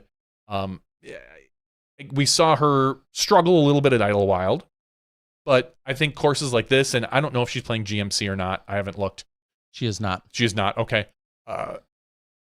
Courses like this set up for her, so I'm glad she could capitalize on this. Just like Paige Pierce in fifth place. Now Paige had a very bad final round. She had a 2 over par. Paige is, I believe, in the lead after the first round, tied for the lead with Holland. Tied for the lead, yep. Yeah. And Paige just couldn't keep up the momentum. Just kind of ran out of gas. 7th place, Kat Murch. 8th place, Jen Allen. 9th place, Sophia Nanecki, tied with Kat Allen. That is your top 10 in the FPO field. Great weekend of golf. Yeah. There's always going to continue to be conversations. Too. Yeah, the weather was beyond fantastic. Yeah. There's obviously conversations to be had, as this is somewhat of a precursor to our World Championships. It's our last big event that's going to get played there. They have to update the course for FPO. They have to. Yeah, there are, and that's kind of what we were talking about with Silas. There's just still some tweaks and some things that can and should be done prior to it getting played for the World Championships. And there's going to be a lot of emphasis on the new course, or the newly designed Black Locust course that's a few minutes away, still within the same park. So that will get a lot of attention, as it should, because it'll be the first time we're seeing it and all of that other stuff in an official capacity. But yeah, there are obviously opportunities as you're looking at some of the scoring. There's obvious opportunities out on this course where you'd like to see either a different pin or a different tee. Yeah, I don't see a lot on MPO, to be honest. Like, again, sure. Even hole 1, we could go back and forth as we did. I don't think it's a requirement to change it. It is a boring hole for some players, but it does give you the opportunity to go for it. If you truly want to try to make that, if you're in 5th place going into that final round and you're thinking, I need to start making up birdies here on these guys, hole 1 you go for. Like, that's the type of position you want to be in. But for FPO, hole 1, 4% birdies. Scroll up so you can see. Oh, sorry. Yeah. Hole 1, 2% birdies, we said. Yeah, on the whole weekend. Yeah, on the whole weekend. Hole 5, 6% birdies. Now, hole 5, it's actually kind of an even spread. There's 6% birdies, but then you've got 46% pars, 41% bogeys. So you could almost consider those 6 an eagle versus, and depending on it, maybe it's just, you could argue that it's parred wrong, or could you just simply have a pin 50 feet shorter? You could. That really addresses some of that scoring. Yeah, it would shift. Because it's such an elite level, perfect shot from the FPO players that would require you to get there. I mean, what was C1 or C2 in regulation for? I don't know. PDGA. I'm not gonna lie. How you can't scroll. You can't. I can't scroll left and right. PDGA. They've got to find a way to fix that. Put in some sort of iframe or something. However that works, so I can scroll left and right whenever I want. Oh, so I have to use like an Apple product? Yeah, like that iframe. Yeah, iframe Apple product. Anyway, moving on. Yeah, so, hole number 9. It's same thing. Like. Well, and 9's even worse, I think, because you have 70% pars. So everybody's getting a par practically, unless you just absolutely screw it up and they're 6% birdie. So like that is a hole that I think is even worse than 5 in the spot. It's just so boring. And then the worst, it needs a shorter. It needs the easiest fix there because it's such a beautiful tee, and it's so natural where they tee from and everything else on 9. You just 50 feet again, 50 feet, 75 feet, whatever that magic number is, I don't know. But just bringing in the pin to a slightly shorter spot would work wonders for hole number 9, in my opinion, on the FPO side. Hole 12, there's 2 pins for it, and I think neither one are great. But 12.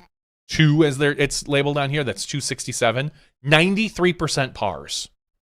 That might be one of the most parred holes on the planet. 1% birdie, and then probably a couple missed putts is my guess is what that. It just there's almost no birdies. Yeah, and for context for everyone, 12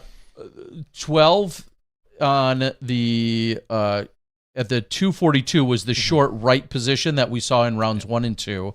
And then at the 267 position, that's the same position that it's been in for a number of years. Yeah, that's a steep uphill hole. Yeah, that's the steep uphill that 267, that plays effectively 320, 340, 350, roughly probably is what it plays. Plus you have a small window to hit. Same thing. Back it up 50 feet. Or I like the idea of it's not as good, but I don't mind the short right pin, and then that one just staying there the whole weekend. I would be okay. They'll figure that one out a little bit more as time goes on. I'd be okay with that. The short right one staying there. And then, hole 16 is, I don't mind hole 16, honestly. It's got a funny spread where you've got 9% birdies, 42% par, 42% bogey, and then 7% other, so to speak, more than that. It's so often, it's...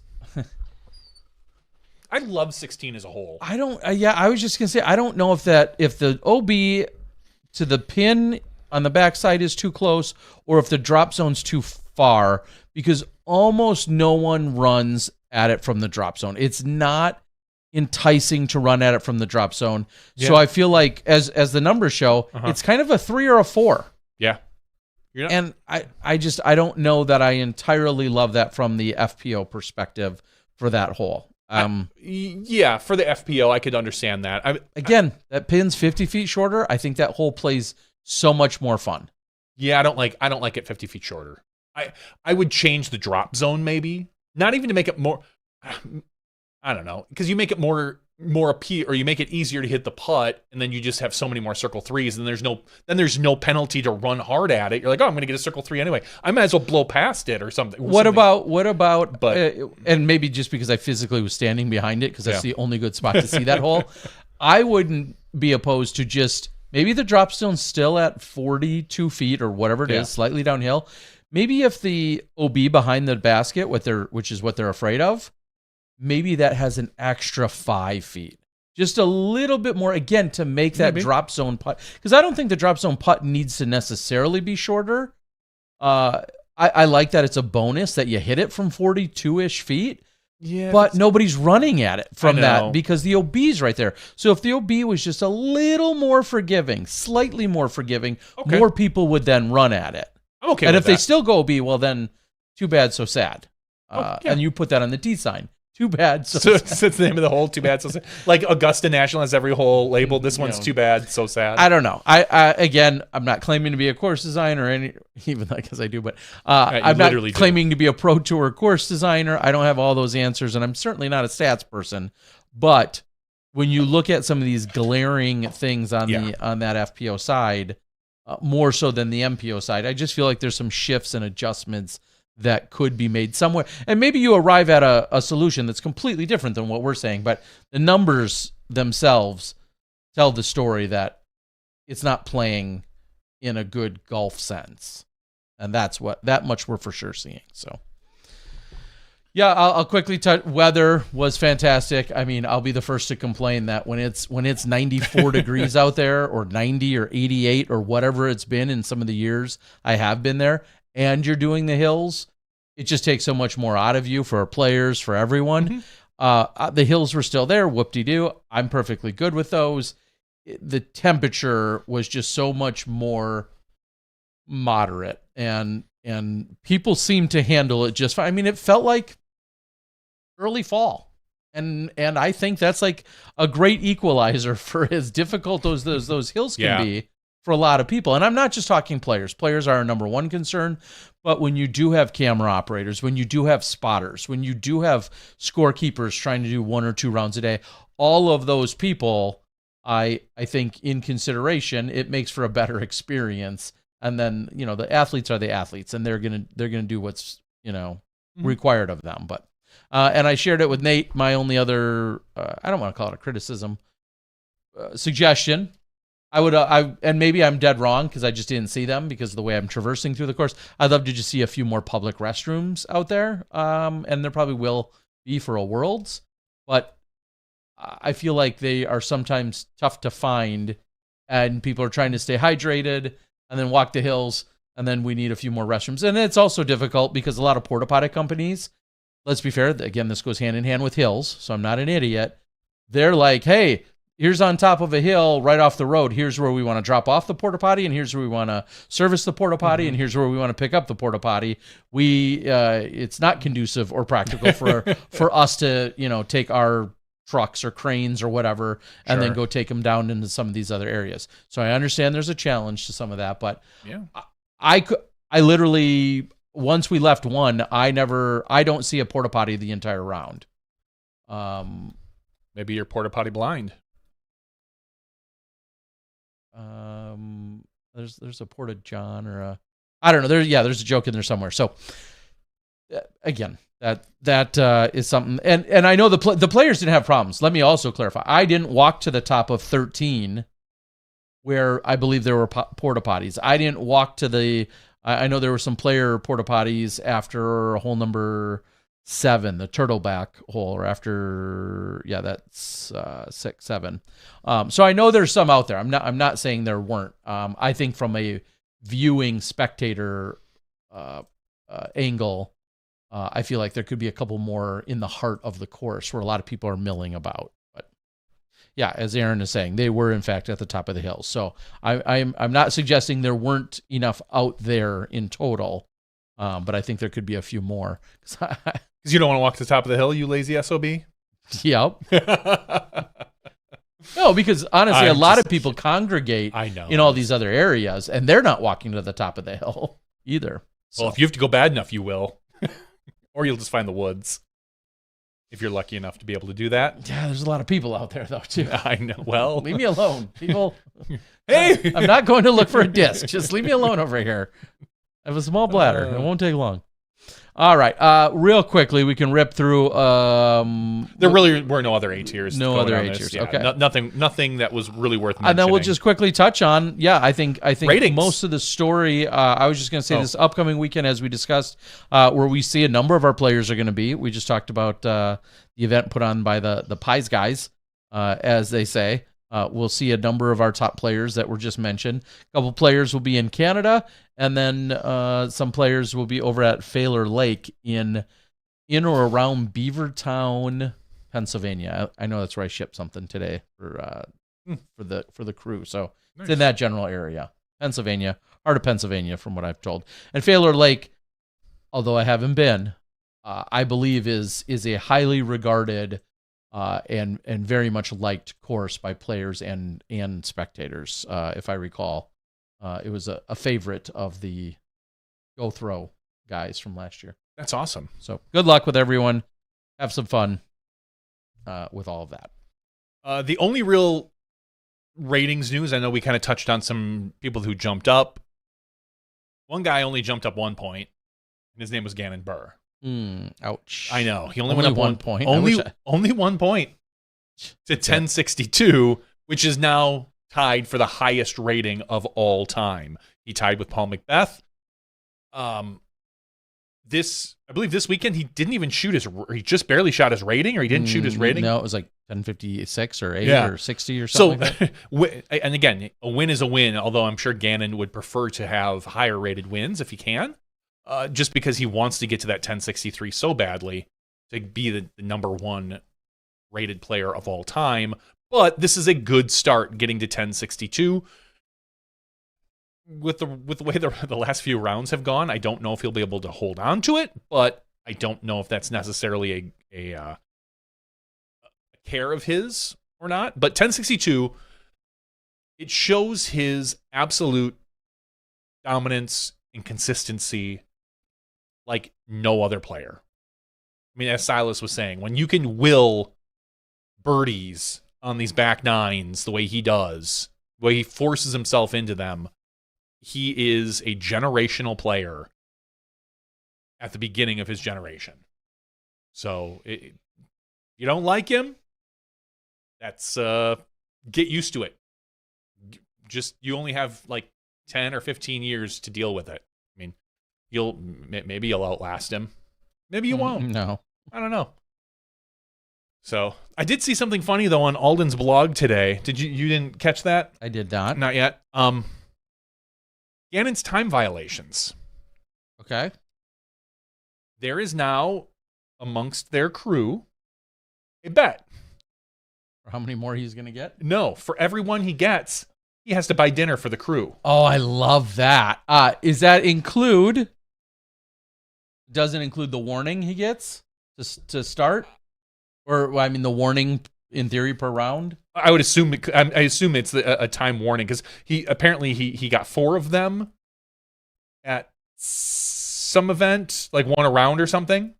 So it's just a warning. The time warning. Yeah. So I think it's for every warning he gets, not an actual violation. He got. I know at least the one at Ledgestone because it was highly talked about. I don't know how many, if there was more than one. I know there was one warning at Ledgestone, and I did not hear of any at DGlo, and I didn't pay any attention to Idlewild. So I don't know. That's not a cheap bet because they were out at their different places they were going to, and those bills. When you're buying for 5 or 6 guys, times but 40 to 60, $250 to $350 a meal. At least none of them drink, so that's true. That saves a lot of money, right? Like there's no $30 Long Island iced tea tab for one person. That's true. So so they're saving a few dollars there. They're saving some money but there. You better believe you're getting extra appetizers. But they said I think they had 4 of them banked at one point, and and he just gotten one more at whatever event he was at. Okay. So he has an incentive to not get these warnings. Well, that's one incentive. I mean, that's a pretty valuable incentive if you ask me. Like just to think every warning you get is $250 out of your pocket. Yeah, that's kind of like a fine that he's paying. Yeah, he's paying a fine. So I found that really humorous, and I learned that today in Alden's blog as they were talking about it. So for one, good for you guys for your friends for holding him accountable, and good for Gannon for doing that, for agreeing to that. That's because that could be an expensive year. So, Anyway, so Gannon Buhr, 1062, highest rated player of all time, tied with Paul McBeth. Congratulations to Gannon, an amazing player, and I personally always enjoy watching him play. So I'm happy for it. The other news that we have is the Kristen Lott news. Kristen Lott has, by all accounts, from what we can tell, withdrawn from all the rest of the events this year. She is no longer on the list for Throw Pink. She is not, I believe, on the list for the Tour Championship. Mm-hmm. It really, truly seems that she's just going to take the rest of the year off. So, and maybe she'll play a little event in Estonia. Maybe she'll play, league rounds. I don't know, but it appears that she has taken herself off the tour for the rest of the season. I didn't see that. And clearly it was posted, I feel like, I don't believe she posted anything, but I do believe that there was some super sleuthing. That she was on the tournament list for Throw Pink and is no longer on the list. So that is leading people to make an assumption that she is. Yeah, I mean, not. I'm looking at her PDGA page as we speak, and because honestly, I was actually brought here a few minutes ago in looking at the rating and what her rating had dipped to, which is now 996, still highest rated woman in the world. Yep. Not a surprise there. But as you're saying, I do not see her officially registered for any other events, and the ones that you would most likely see I thought she talked initially about, didn't she post somewhere about hoping to return for? She talked about originally coming back for Throw Pink and then the Tour Championship. Okay, well, because so she wasn't going to play in the 2 playoff ones. I thought she would come back for MVP, but then she, but she announced. Or maybe Green Mountain and MVP, just because they're back-to-back, that would make sense. And she's defending champ, not that she's not defending champ everywhere at one time or another. But yeah. The fact that she's not with either of those or Throw Pink is certainly an indicator and an interesting clue, so to speak. So, all right. I'm looking at her hers right now, and she hasn't made any social media posts about that particularly. If you go to her social media, it's mostly some of her sponsored social media that's out there for the supplements and other things. All the things that she is sponsored by. I don't know what this says. I don't know if I hope that it's a physical injury or a mental injury. Like, I hope whatever it is, she gets better. But it's really interesting. Again, we're going to have to talk about it in a few months. What September? We're going to talk about it in a month and a half. About is the end of the season. We think her contract's over with Latitude. Like, that was the original number. Whether or not she is now extended it, and we don't know. They're waiting to announce. There's all sorts of things that could be happening behind the scenes. She did just get her bag, was one of her social media things. Yeah, that's not a euphemism. That's literally she got a bag with, I think it's a Latitude bag. Is that correct? Yeah, her last post was a couple days ago saying it's finally here. I've been waiting a long time. My new signature Latitude 64 Core Pro E3 backpack will be released on September 11th, which is just a couple days. This is not a paid ad, by the way. Latitude, we will take some free stuff, though. I've had the privilege of testing it, and then she goes on to say what she likes about it. And it's the bag that, if you've been on site, you've seen her actually wearing and using for a few months now. Nothing for nothing. To see her making a post about a sponsored branded bag on September 11th of a year that she is potentially her contract is ending. One would think that is some form of clue or indicator, or it could just be poor timing they wanted to have it out in May and it got delayed or something. And here it is coming out now. Now it could be an obligation from the sponsor that that was part of her contract that maybe they had to fulfill. Oh crap, this is part of our contract. If we don't, we're going to be in breach of contract. Even if she doesn't re-sign, we need to get it out there. I don't necessarily think that's truly the case. I'm just throwing that out as a scenario. Yeah. I'm thinking she's going to be back with Latitude personally, but that's just literally a guess. I have no insider knowledge. She has not called me. Things. She has not called me. She hasn't called you. She hasn't called me to ask me her my opinion at all. Huh. I know, it's weird. That is weird. I would go to you. I would have thought. I'm just saying. Okay. Yeah. So anyway, Kristen doesn't appear like she's coming back to the United States this year, which I don't want to say opens up, because honestly, she wasn't a lock for anything this year. So it's just one less spot that people need to think about. If you were looking at that 5th through 10th spot, now maybe you're looking 4 through 9. I mean, she was probably going to take top 5 regardless. But as I was saying, physical, mental, I hope she gets better no matter what it is. It feels like a physical injury. Her what was it? Her toe that was having the issue, and I think she had an issue with her back or something. It was her shoulder. Those things you'll heal from.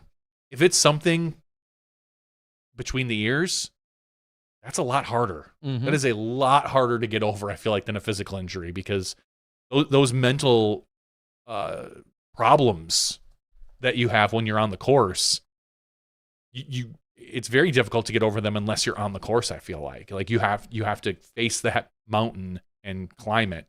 So either way, we've said this about a lot of our top FPO players. The sport's better with her in it. She's a phenomenal representative of the sport. And I really hope that we get to see her early next year on the tour. If she can get, she traditionally hasn't come for Supreme Flight. She usually came for Waco, but this year we don't have next year we don't have a Waco. We've got a Big Easy. So I don't know what their plans are going to be for those Europeans next year. It's a long time project. Yeah, we shall see. So, like you said, best of luck in whatever it is, mental, physical, or otherwise, or a combination of the two. She as of right now, for everyone, she is sitting in 6th place in the Disc Golf Pro Tour standings, just barely behind Ella Hansen, has roughly 50-ish points on Cadence Burge, but obviously won't be adding anything else. And then, like we said, and I think if she drops, I believe it's Jessica Weiss that bumps up.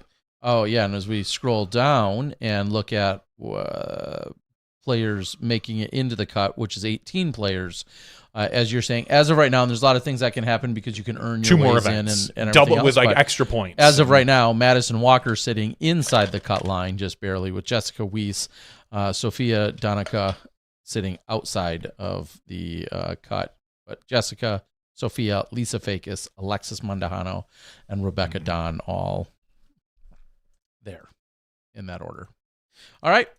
That's all the news that I have, Terry Miller. The only...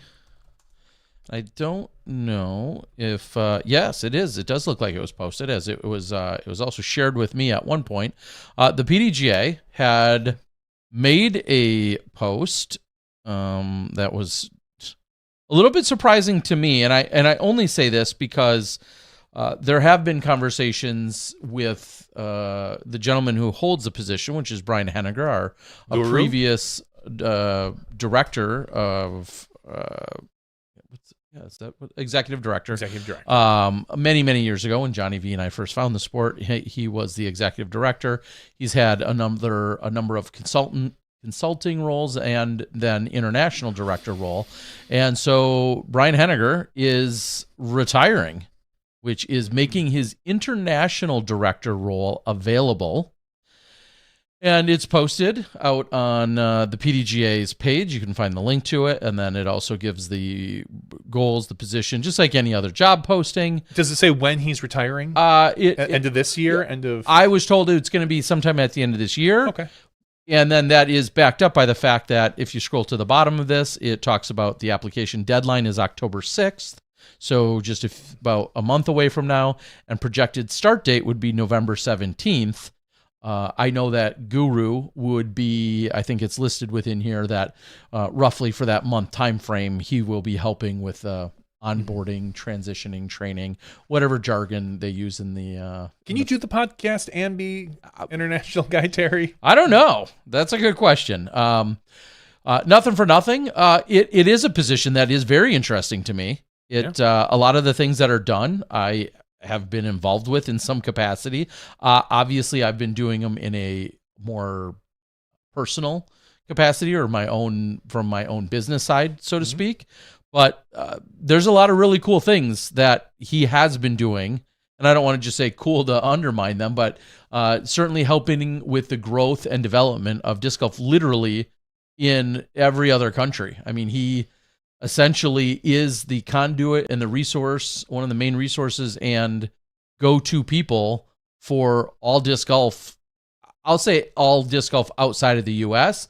However, that's kind of with the notion that also places like Canada and lots of Europe clearly already have their firm foothold on disc golf. They're not, grassroots trying to figure it out, as we just it doesn't feel like he'd be Worlds. Extremely valuable, or that position would be extremely valuable in like Finland or Sweden. And that's where it specifically references the growth and but yeah, we get the point. References the growth in places like Africa, New Zealand, and all the other countries within Asia, so on and so forth. Latin America. Again, everywhere that's not basically what we've already seen over in a lot of Europe and Canada and the U.S. So, but interesting, it is out there. It says application, please submit a resume and a cover letter specifically supporting your interest and suitability for this position. So that's out there. You can find that on the PDGA pages as well. So, yeah.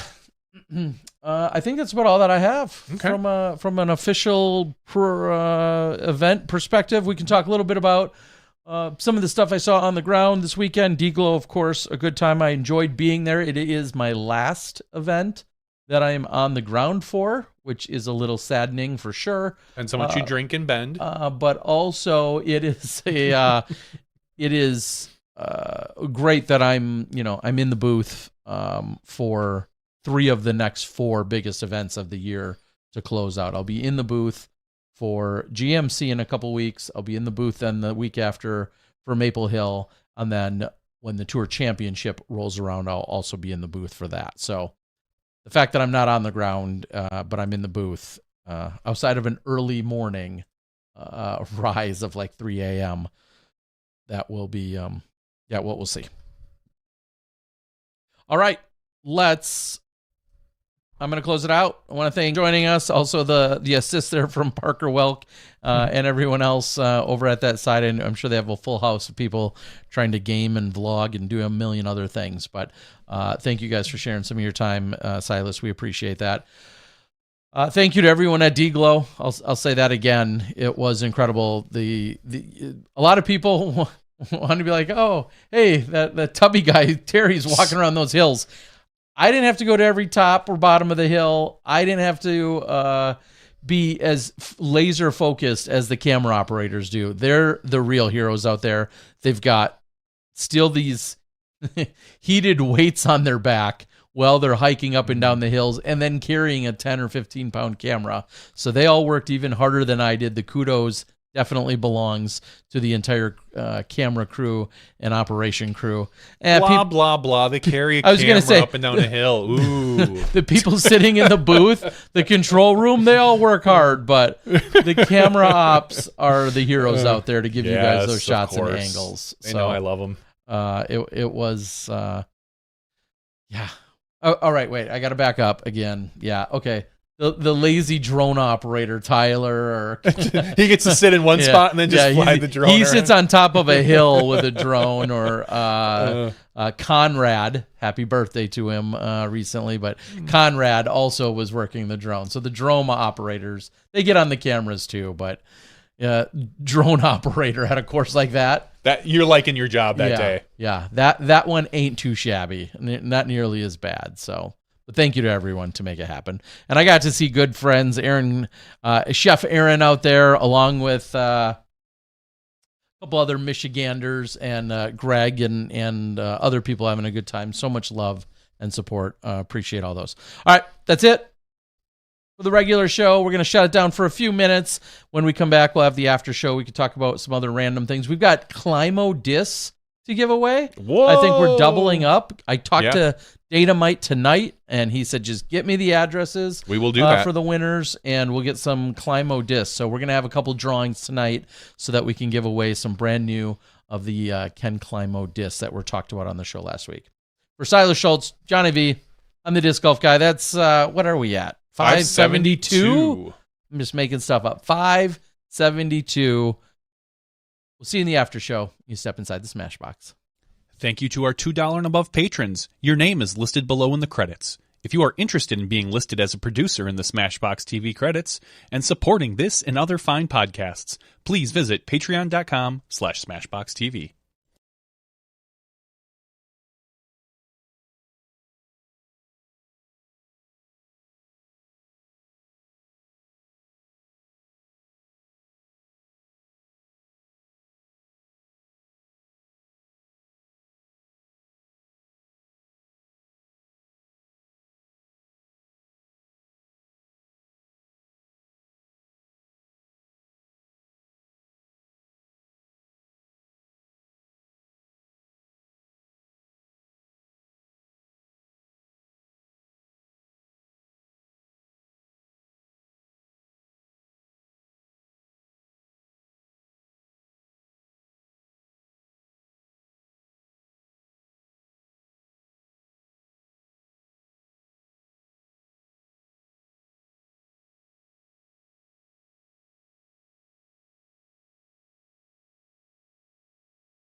Hello, everyone, and welcome to SmashBoxx TV Podcast 572's After Show.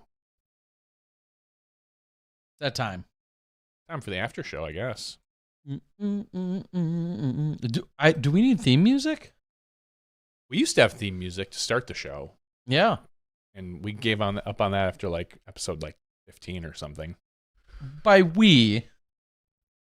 It was me, yeah. Okay. I mean, All right. We can get some theme music. If I you mean, want. I think they would like that. Professionalize the shit out of this thing. That's what we do. If there's one thing we're accused of, Oh yeah, it's being professional. It's being too professional. That's what I've heard.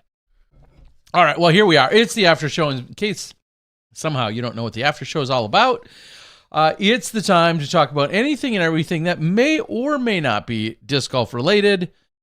If you've got anything you want us to ask, go ahead and put it in the YouTube or sometimes Facebook chat if that feeds through and we see it. Or Twitch for our one Twitch viewer. All the Twitch viewer that's out there, you can also reach out to us there. But in the after show, feel free to come at us with whatever you might want. Darren says 572 would be exactly 11 years of weekly episodes.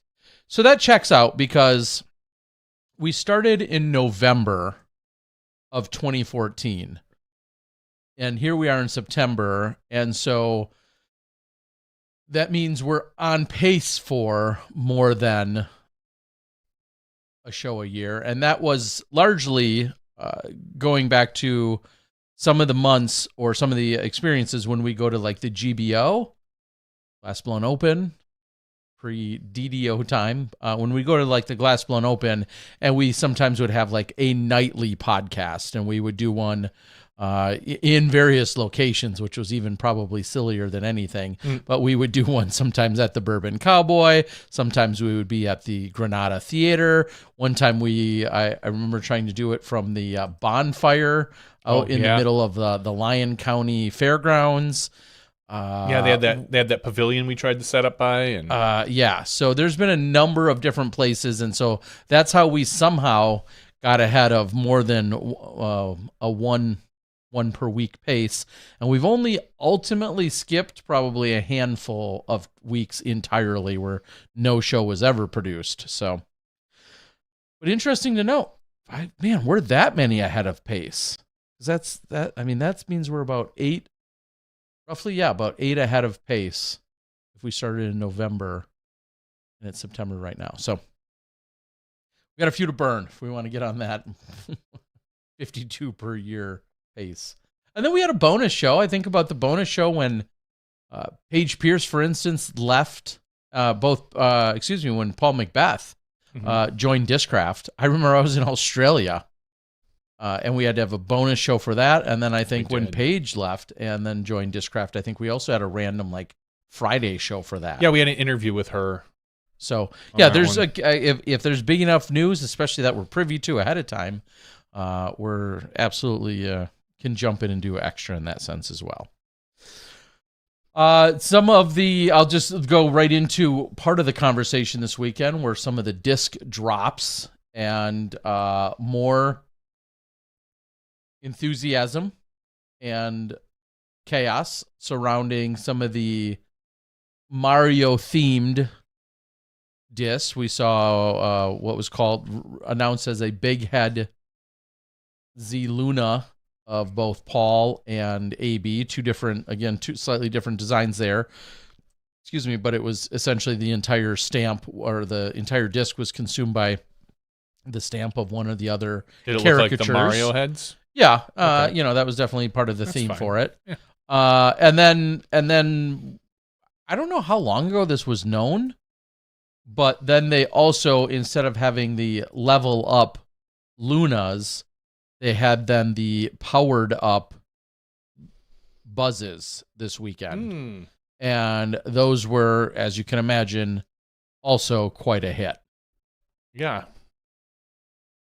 Let's see if I could pull one up and give you, because I don't know that you've seen I have not it. seen them. Yeah, so this is what Okay, it so looked like. Similar concept and theme, obviously, to what they had for the It's got level some up star action Luna. that flies around, and I am a big fan that they could play into the Mega DGlo because it was a Mega Glow, but then Mega DGlo, and then that they also personalize it in the sense that it says Great Lakes Open on it, just as the Ledgestone one had said. So, those were a big topic of conversation throughout the weekend, of course, that people were getting their hands on them, and people are trying to buy them for large amounts of money. They also had Brixton cards that were available, I think, for the first 300 people. I did see on my Facebook Marketplace that happened to push to me someone selling one of the putters from Ledgestone, local here, for 300 with the card. Yeah, that sounds about going prices. Rate.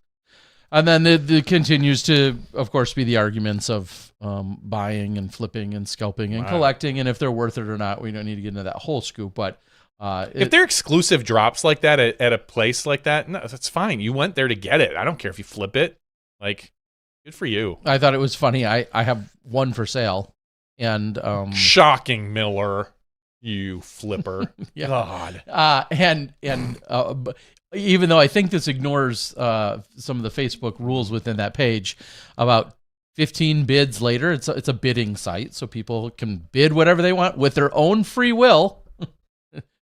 Mind you, no one needs one of these to live. I recognize that as well. This is not life-saving medication I'm trying to auction off. I don't know. I'm auctioning off a disc at your own free will, similar to things like eBay or auctions, but 15 bids in, someone was replying to what I assume is his friend and tagged him and said, "I don't believe you're buying into the scalpers and you're supporting this," because his friend was one of the leading bids on my auction. I didn't say anything. I'm not about to get into a pissing match or a fight with anyone about it, but I thought it was funny. And I'm just waiting for one of the admins to go after him, because that's against, that group's rules, I'm sure, is basically, if you don't like something, you can move on, kind of like the rest of life. Instead of trying to pick a fight. But at any rate, I thought it was funny. Is auctioning a non-crucial item? Is that considered scalping? Auctioning a non? Wait, say it again.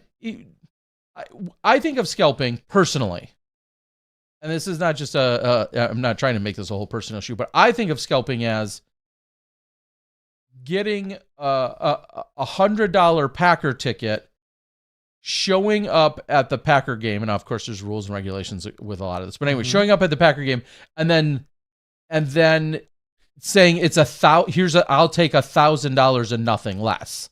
Like that is in the realm of what I consider scalping, which I think is very different than taking an item and putting it up on some form of auction site. No difference. Okay. Just like if you were to be able to get, 10 Taylor Swift tickets, and then you turn around and put them up on SeatGeek, and then you're like, oh, I'm going to sell them for $1,000. You are taking a limited quantity item and you are reselling it for a higher value. You're scalping. Like, it's just, it is what it is. That's fine.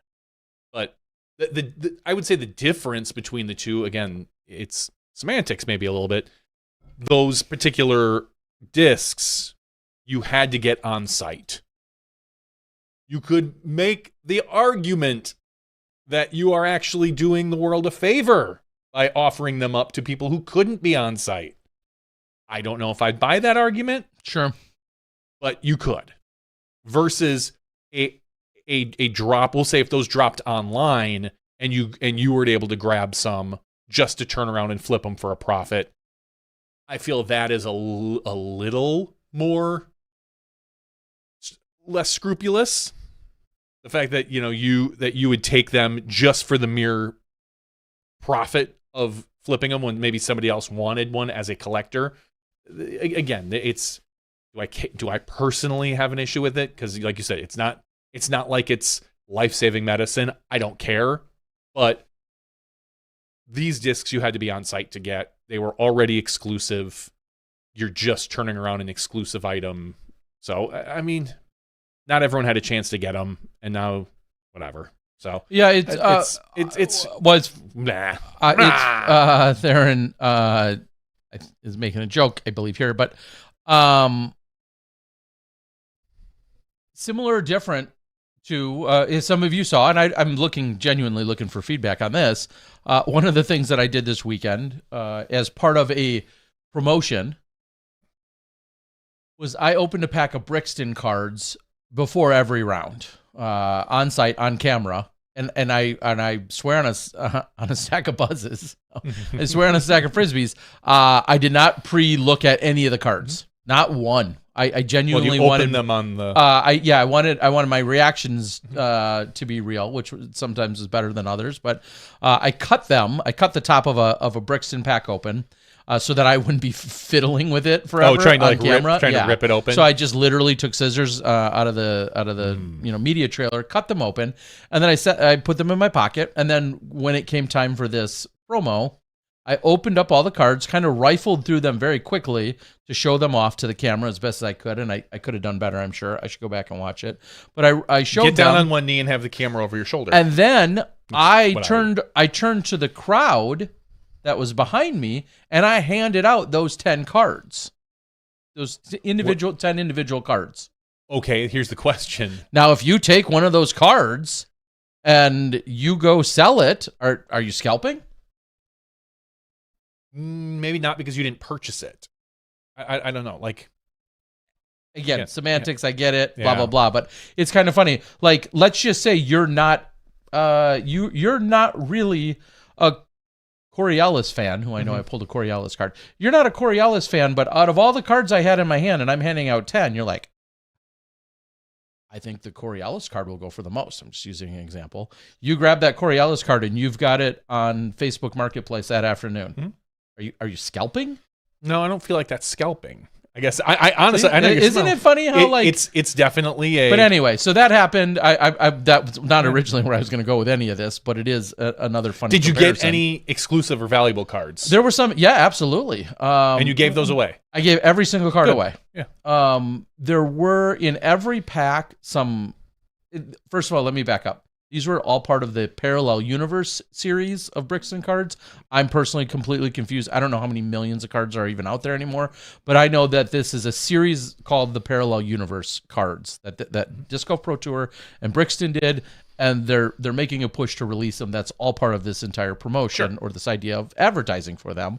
And I cut them open, and out of the 10 cards, there was always like 2 or 3 that were colored differently, like a different color backdrop. Okay.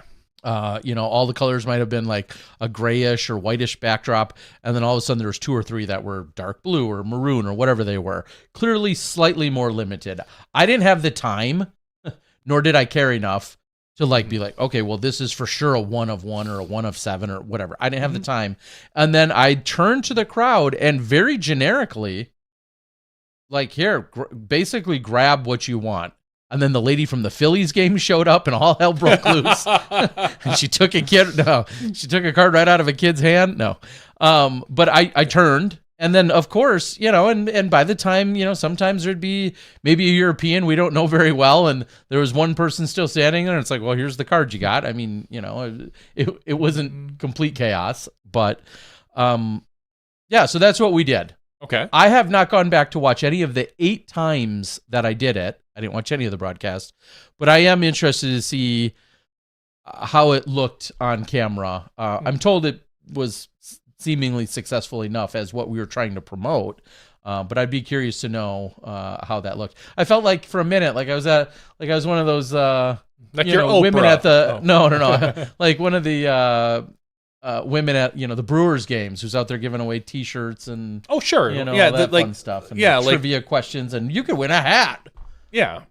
Now that would be kind of interesting to have something like that in your back, not your back pocket, but the production's back pocket of, hey, we're at a backup.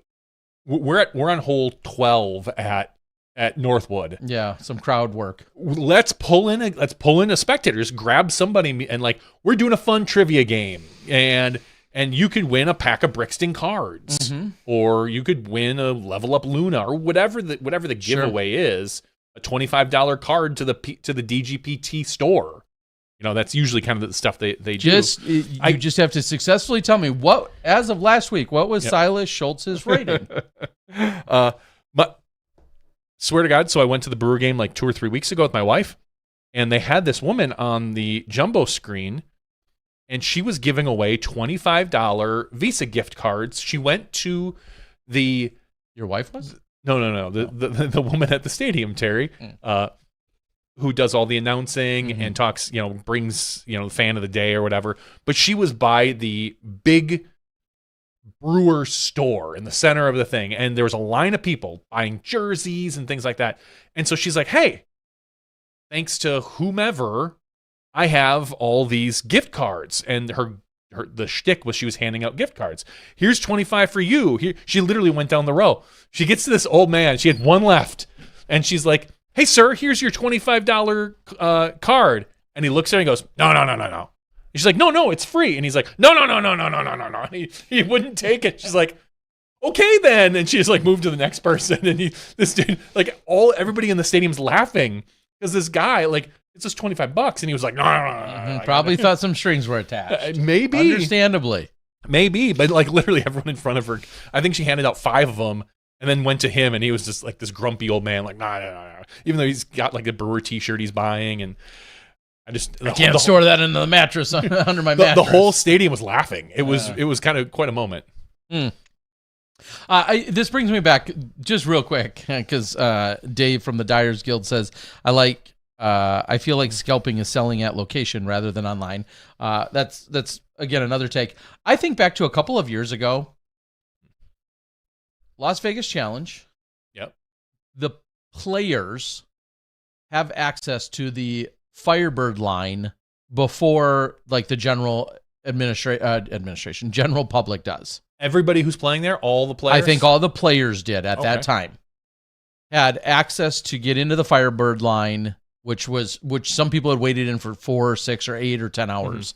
They had access to go through and purchase a Firebird and or a Kelvin Destroyer or whatever it was at the time, or Toro or Destroyer, and they could go through. I don't remember if it was Casey White. It doesn't really matter. Greg Barsby, somebody. I think it was Casey White specifically, which is irrelevant. Went in, got his Firebird for the $25 or $35, walked out to the line and said, first person to give me $300 for it, or $500, or whatever the number was, and then bought it. Someone bought it. Like, went in, paid the $25 or $35. Save money on shipping. And then walked outside to people in line, and somebody paid him. Which is funny, because all those people probably were going to get one anyway. But some people were good with getting more than one. Yeah. Like, again, I got no problem with that. If somebody's willing to pay it, yeah, and he has access to it, and I'm not trying to like start a fight or beat a dead horse, but I was thinking back to that happening a few years ago, and I feel like there were a number of players that walked in, picked one up because they could, and then walked right outside and then sold it to someone standing in line. Yeah, I don't mind that, I guess, as much. And again, we're drawing fine lines here. Yeah, you are. Because what's the difference? Is this a number 2 pencil or what? Yeah, what's sharper right here. than this is. It doesn't go to number 1, right? This is not the Ticonderosa, Posa, whatever. Because if they're holding them for the players anyway, what's the difference between that and putting them in the players pack? I know you had to buy it, obviously, but I mean, again, they set aside enough for certain for players anyway. It feels less like you're taking out of somebody else's hand, I guess. But again, I don't really care that much. I'm sure some people do. Oh, I get it. I just don't. I have a hard time caring about that stuff. And maybe it's because I don't want it. Maybe it was something I wanted. That would be different. Yeah, I mean, if it's something you were really pining after, of like, oh my gosh, I'd really like one of those. It sucks that all this other stuff happens. Yeah. Then you potentially would have a different perspective on it as well, which I also totally understand. Yeah. Anyway, weather was great. Extracurriculars, lots of fun, lots of things going on out there. It seemed like a pretty large-ish vending experience. They had a party over at Holden's on Saturday night, which seemed to be a hit from what I could see.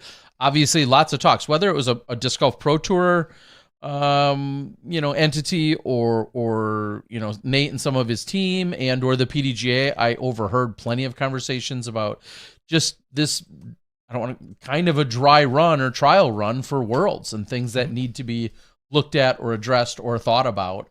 And I just overheard some of those conversations, which I think are perfect conversations for them to be having at this point as we're looking to have the World Championships. Exactly. So I thought that was very cool.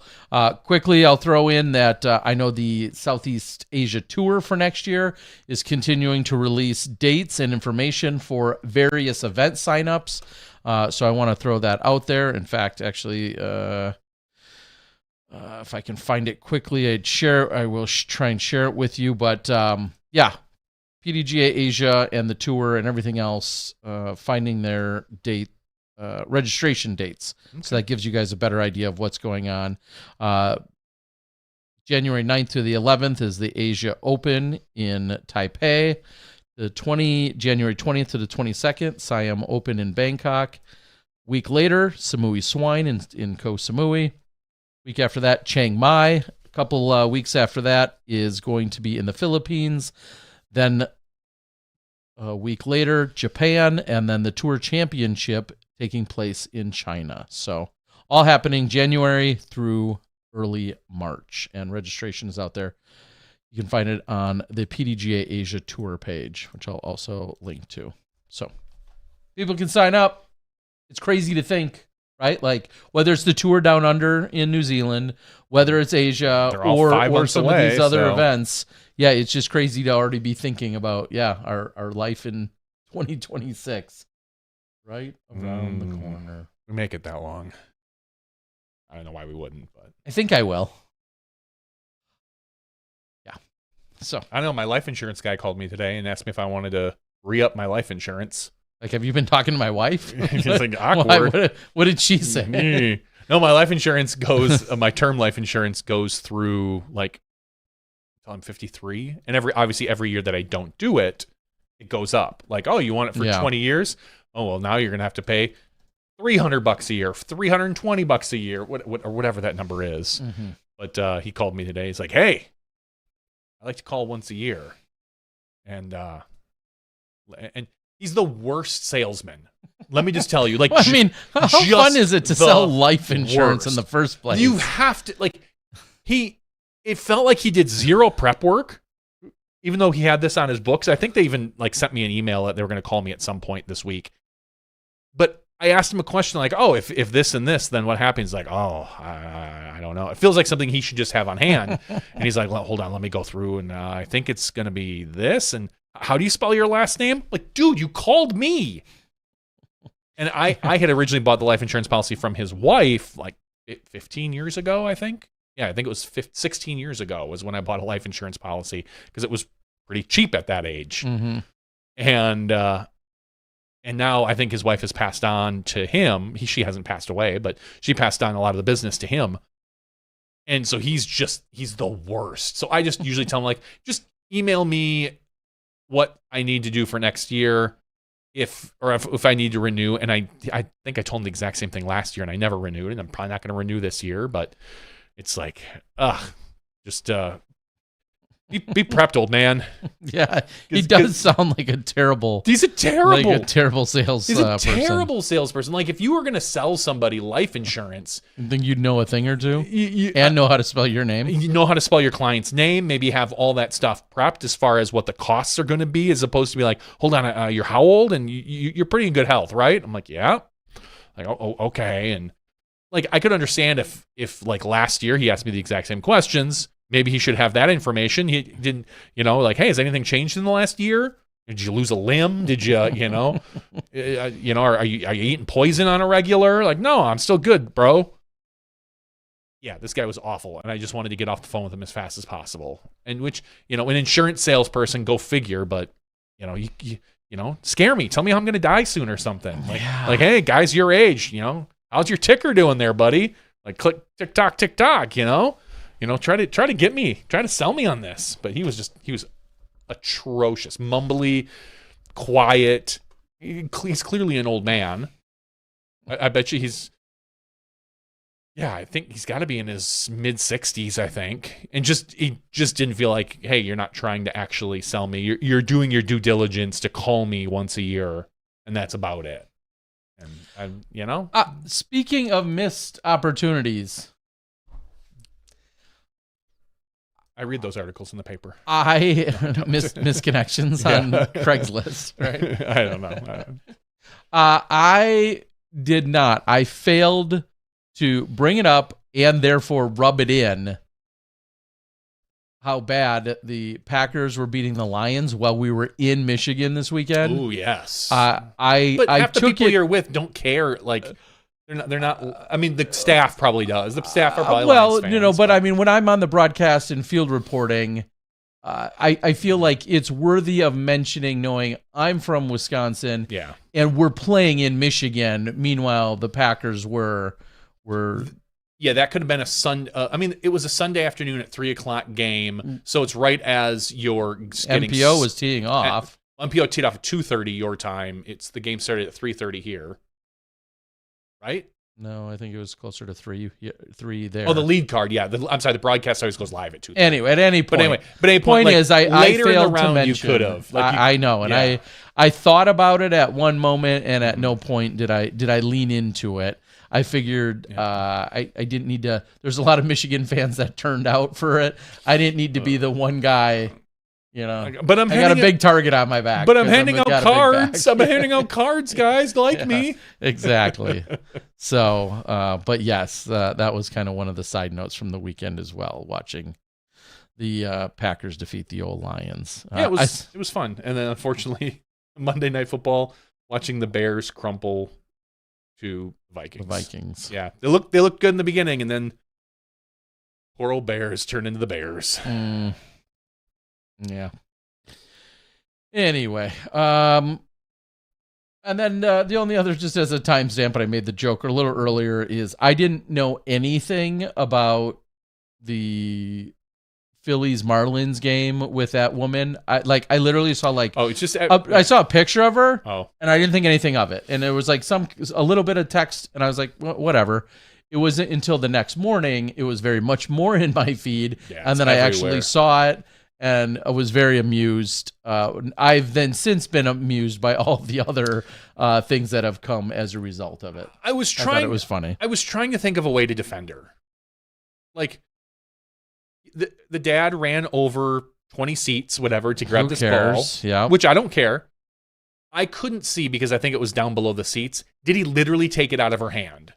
Like, it was in her hand and he grabbed it and pulled it away. I don't know. Like, to me, that was the one thing where I was like, well, if you rip it out of someone's hand, that's pretty rude. Yeah, that's over the line. Like over the line. And so then maybe that would have given her whatever justification to walk over and ream the guy out. But even then, like, it feels like a lot of those home run balls, it's kind of like a little bit of a scrum. It's a scrum. It's like what happens at the bottom of a football pile. Like, you never know who has the football. You know, odds are she never actually had the ball and he grabbed it right from her before she snagged it. It's a bad look for her, regardless of how it turned out.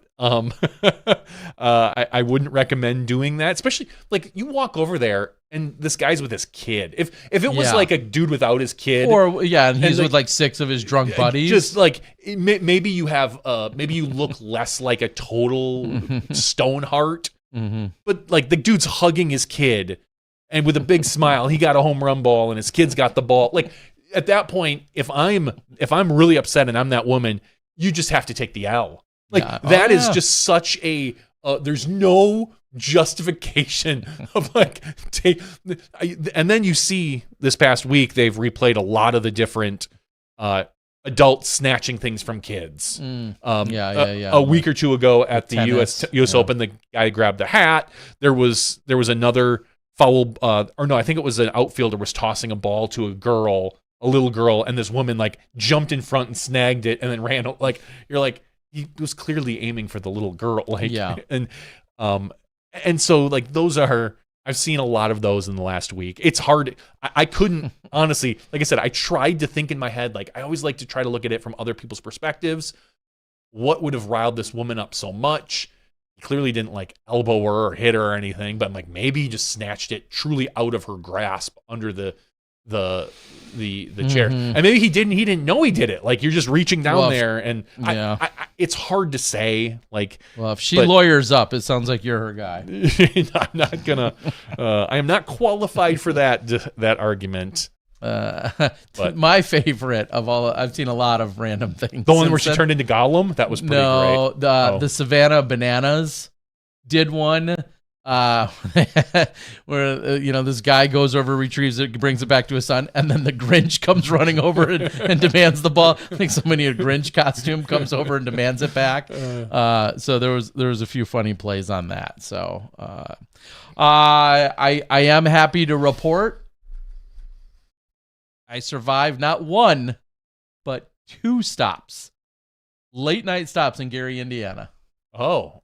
Not stops, I'm alive. I'm here. Not stops by police. No. But just stopping. No, they were busy, I think. Yeah, I'm sure with other people.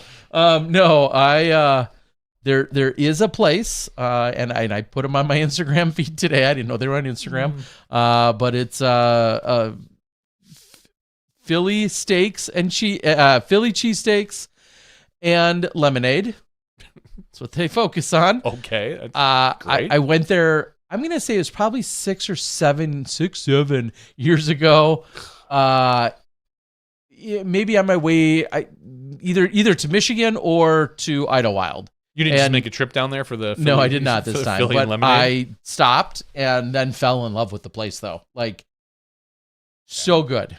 They have a number of other things, plenty of other grilled foods and whatnot. You can get gyros and you can get hamburgers and all sorts of other things. Cheesesteaks literally on the sign in their name. That's already my go-to. So of course that's what I go in there for. I think they're delicious. I think they're great. I hope I manage to visit and leave alive every time. It does. You do not feel safe. Okay. It is just it's an exit that you don't feel like you should really risk getting off of, I feel like. And I'm sorry if that sounds offensive, but you sometimes can just, and I don't normally feel that way. I'm pretty comfortable with a lot of places I go, but sometimes places are just more safe than others. And this is not one of those places. So there's a little adventure in the stop in itself. It's right off the interstate, like not even a quarter mile. And now I've been there 10 times in the last 5 years. Now you're a regular. Now I'm you get every card time, punched? I wish. Every time I go either to Michigan or to Indiana, that's en route. I purposely go to that spot. And I managed to get there on my way out of town on Tuesday, last Tuesday, and then managed to get there before close coming back on Sunday. Lucky you. Yeah. So anyway, it is worth stopping for. So I'm winning in that category. Sounds like you're winning in life. Yes, I made it. I was successful. Artie Beast here for the after show. Good to see you. Thank you so much. I think she was injured last time. She was. I don't know who. Talking about KL, Kristen. Oh, yeah. I believe that's what Earl was still talking about. One thing I saw today, very much a side note, is looked like Silva was out enjoying some very legitimate hiking, nature. Oh, good. Green. I don't know if she's all the way out in Vermont yet. In Vermont yet, or if she's just in that general area. Whether she's made it to Vermont or Maine or somewhere else out there, but looked like she was doing some serious hiking and had some beautiful views. So I love seeing when our players are over here and they obviously have a lot of the stuff we either know about or have done or taken for granted, and then they're over here experiencing some of the cooler things that our country has to offer. So, which is funny because I think she made an Instagram post before she came back over, not disparaging the United States. But just shading us a little bit. Which reference was that? Do you remember?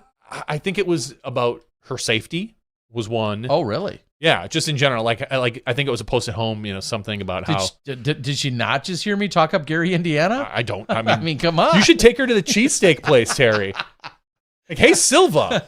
I've got a cheesesteak place for you. You like lemonade? I got you. I gotcha. Oh, okay. I don't think I saw that. This was a couple months ago. I'm fairly certain she had said something how did someone maybe take for granted, this and this about, and then as opposed to the United States where you don't necessarily always feel safe depending on where you are. And obviously being in, the country where she's at, where it's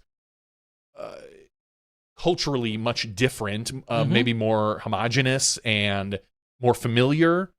It's a different environment, and I don't blame her, but I'm glad she's out having a lot of fun and enjoying some of the stuff. I mean, Vermont can't be that different than where she's from.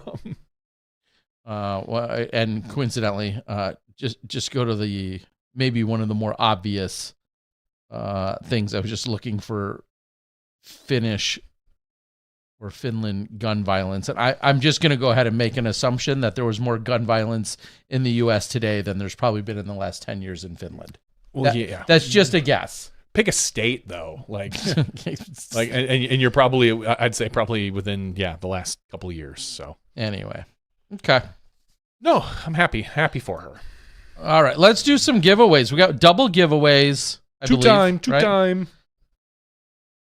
Yeah, we have two softly. What? Yeah, 2 times. You got where I was going, so that's perfect. Exactly. Yes, we have 2 giveaways from Climo Discs tonight. Yes. Thanks, courtesy of Climo Discs, Discraft, Dana, Kenny.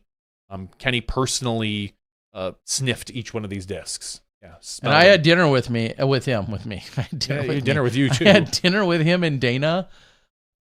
Maybe Friday night. Yeah, you messaged that you did. And super good. It was just the 3 of us. And I know we talked about it on the podcast like a day or 2 earlier, but to listen to some of Kenny's stories and then again have him reference the most obscure people and names and situations and scenarios that he just remembers. He's got a good memory.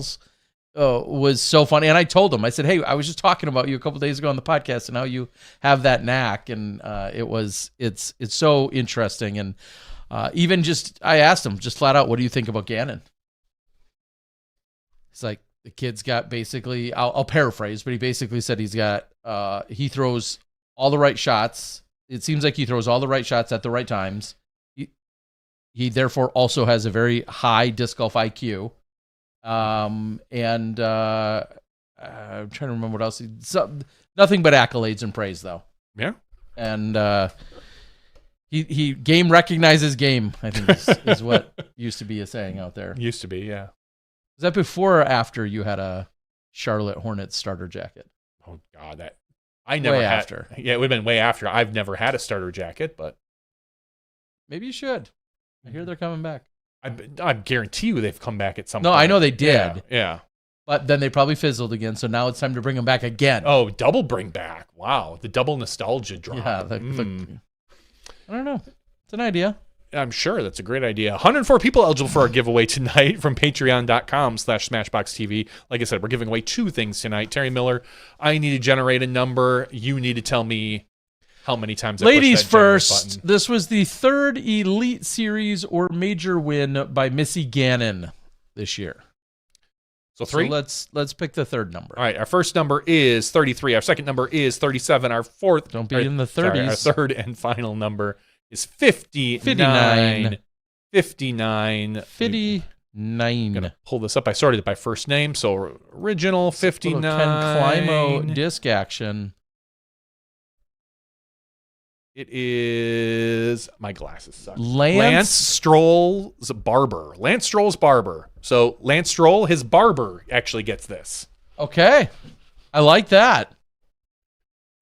Or maybe we'll send it to Tim. However that works out, we'll figure it out. But that's the name. His real name is Tim, but he put on the Patreon Lance Stroll's barber as his alias, so to speak. So now we just outed him. Yeah, well, we didn't tell everyone his last name. I mean, I could, but yes. So congratulations to Tim, otherwise known as Lance Stroll's barber. There's something. Is there something we don't know who like Lance I don't know who Lance Stroll is. Okay. So this shows you what Johnny V and I don't know, which is plenty. Oh, yeah. Assuming you're referencing born and raised in Montreal, Stroll was the son of a billionaire businessman, Lawrence Stroll, owner of the Aston Martin F1 team. Oh, okay. So maybe that's the inside joke reference. Funny, which again shows you how out of tune Johnny and I are with F1 for certain. Yes, we know a little less than nothing. I know 1 ounce more than you, and I only can say that because I saw them with partial construction at the Las Vegas track, and I saw a lot of stuff. I did watch a behind the scenes. Shit. Then you got me. Then you know way more than on me. all their tech. Still. On how they do their broadcasting. 100 times more than I know then. Yeah. I literally have seen pieces of the track in Vegas, and all I remember thinking is, this race, which obviously was a big deal, this race is in like 3 weeks. There is no effing way hundreds of thousands or millions of people or whatever they were expecting, plus fast race cars, are going around this track. This thing's 3 weeks away, and it was I've been to Vegas a dozen times, and this was the biggest messy disaster I'd ever seen. And it went off without and they were working through the night when I was there, and I still thought there's not enough people in hours in the day to get this thing ready for in like 2 or 3 weeks.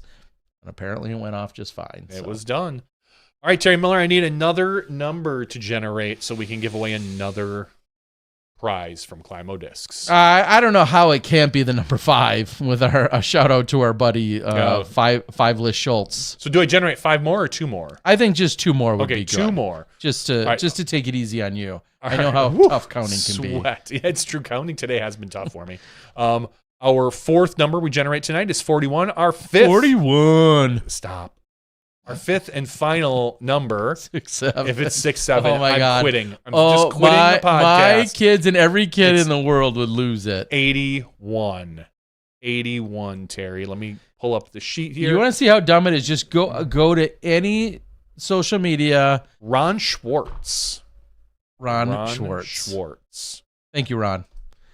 These kids losing their mind when they're at a In-N-Out burger and they have to call out the number on the intercom. I saw that at Culver's. The numbers, they ripped them all out at one of the Culver's. They're like, we're not bothering. Like, it's a pain in the butt. They had them all on a table, and the manager was like, I'm not putting these out anymore until this is done. Oh, yeah. So he just got rid of all the 67s. Yeah.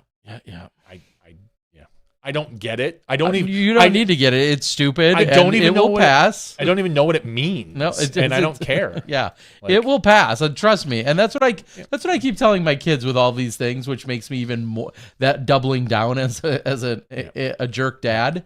I'm like, I just can't wait till this passes, because then you're going to be on to your next stupid thing, and then hopefully you reflect back about how stupid the last thing was.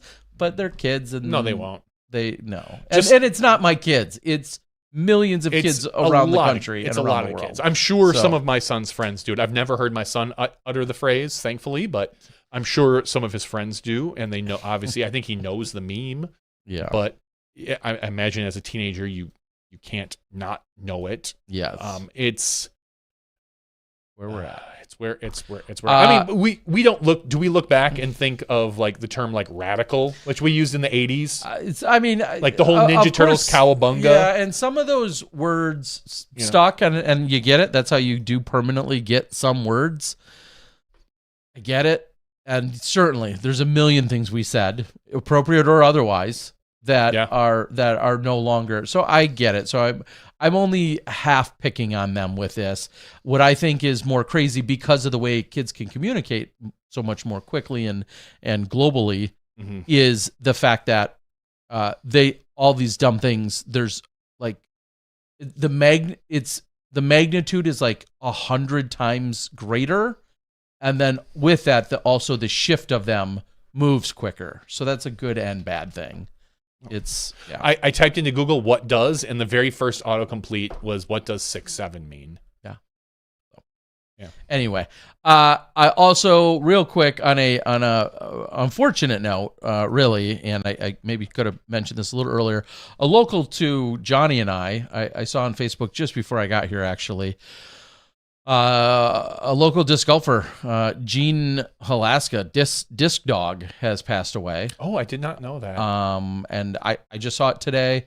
If you have played in the greater Milwaukee, probably even mostly Wisconsin, he didn't travel to too many events, I don't believe, outside of Wisconsin. PDGA numbers in the 16,000s, so signed up quite some time ago. Had played in dozens of my events. I don't know if it was 100 in total, probably not quite that many, but probably somewhere between 30 and 50 of my events, sanctioned events. Played in dozens, if not hundreds, of my various league nights throughout the years, and was always a guy that was at events that were going on, large or small. And, I think maybe the last time I saw him was probably at an indoor glow-in-the-dark night back around January. Huge Packers fan and a guy that loved to talk to you and interact with everyone. Sometimes he was more social when he needed to be moving down the fairway. I was going to say, if you want to honor him, go to your lie. And then go back to your bag, and then go to your lie, go back to your bag, and then go to your lie. Yeah, he was kind of notorious for being a little bit slower on the course. And, but R.I.P. Yeah, certainly. Disc dog. I'm guessing whenever I find out a little bit more, as I just saw that tonight, if I'm around, I would certainly, along with probably hundreds of other golfers, find a way to go pay my respects. Whenever that happens, if it happens in the next couple of weeks, and we're here for it. So, but yes, Disc Dog will be missed for sure. And I don't know of his exact age, but I did see on his PDGA that last year he was playing in MA 65. So I'm putting him in that like 65 to 70 range. So certainly too soon to be gone. But rest in peace, Disc Dog.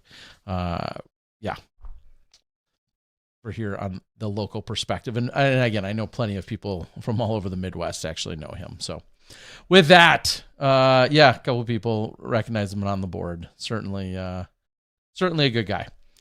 With that, we are going to call it for the night. I am trying to maintain my minimum 10,000 step count. That means I need to I'm going to go outside and try and get more in before. Oh, wow, I got some work to do. I got 3,000 to go yet. I'm going to try and keep it up as long as I can after such a good weekend of getting after it. So I'm going to go get some steps in before we hit midnight here locally. But thank you for joining us. Thank you for Silas Schultz and joining us on the show with his additional insight during the regular show. And this weekend might be a little bit slower, but next week we'll be back with more action as we're leading into the Disc Golf Pro Tour playoff event that will be taking place at Smuggler's Notch. And I may have to confirm my whereabouts. And I only say that because normally Is a lawyer asking you? I would normally fly out on Wednesday for the Thursday through Sunday ordeal. Mm-hmm. However, I think there's a match play on Wednesday, which means I think I'm flying out next Tuesday. Yeah, you should probably verify that. I will, and then you'll have to verify if it's you or you and someone else, or if I'm around or not. I feel like I'm going to be in the air during the show next week, now that I think about it. With that, like Phil Collins in the air? In the air tonight. I can feel it calling in the air. Okay. I don't want us to get our copyright strike. Yeah, you got to be careful with those, Ter. I was so close. So close. With that, thanks yet again. Episode 572 in the books. Thank you to our Patreon supporters. We love you more than our non-Patreon supporters, even though we have love for everybody. But we appreciate the extra support so we can keep this action going. For Johnny V, I'm the Disc Golf Guy. See you next week when you step inside the Smash Box.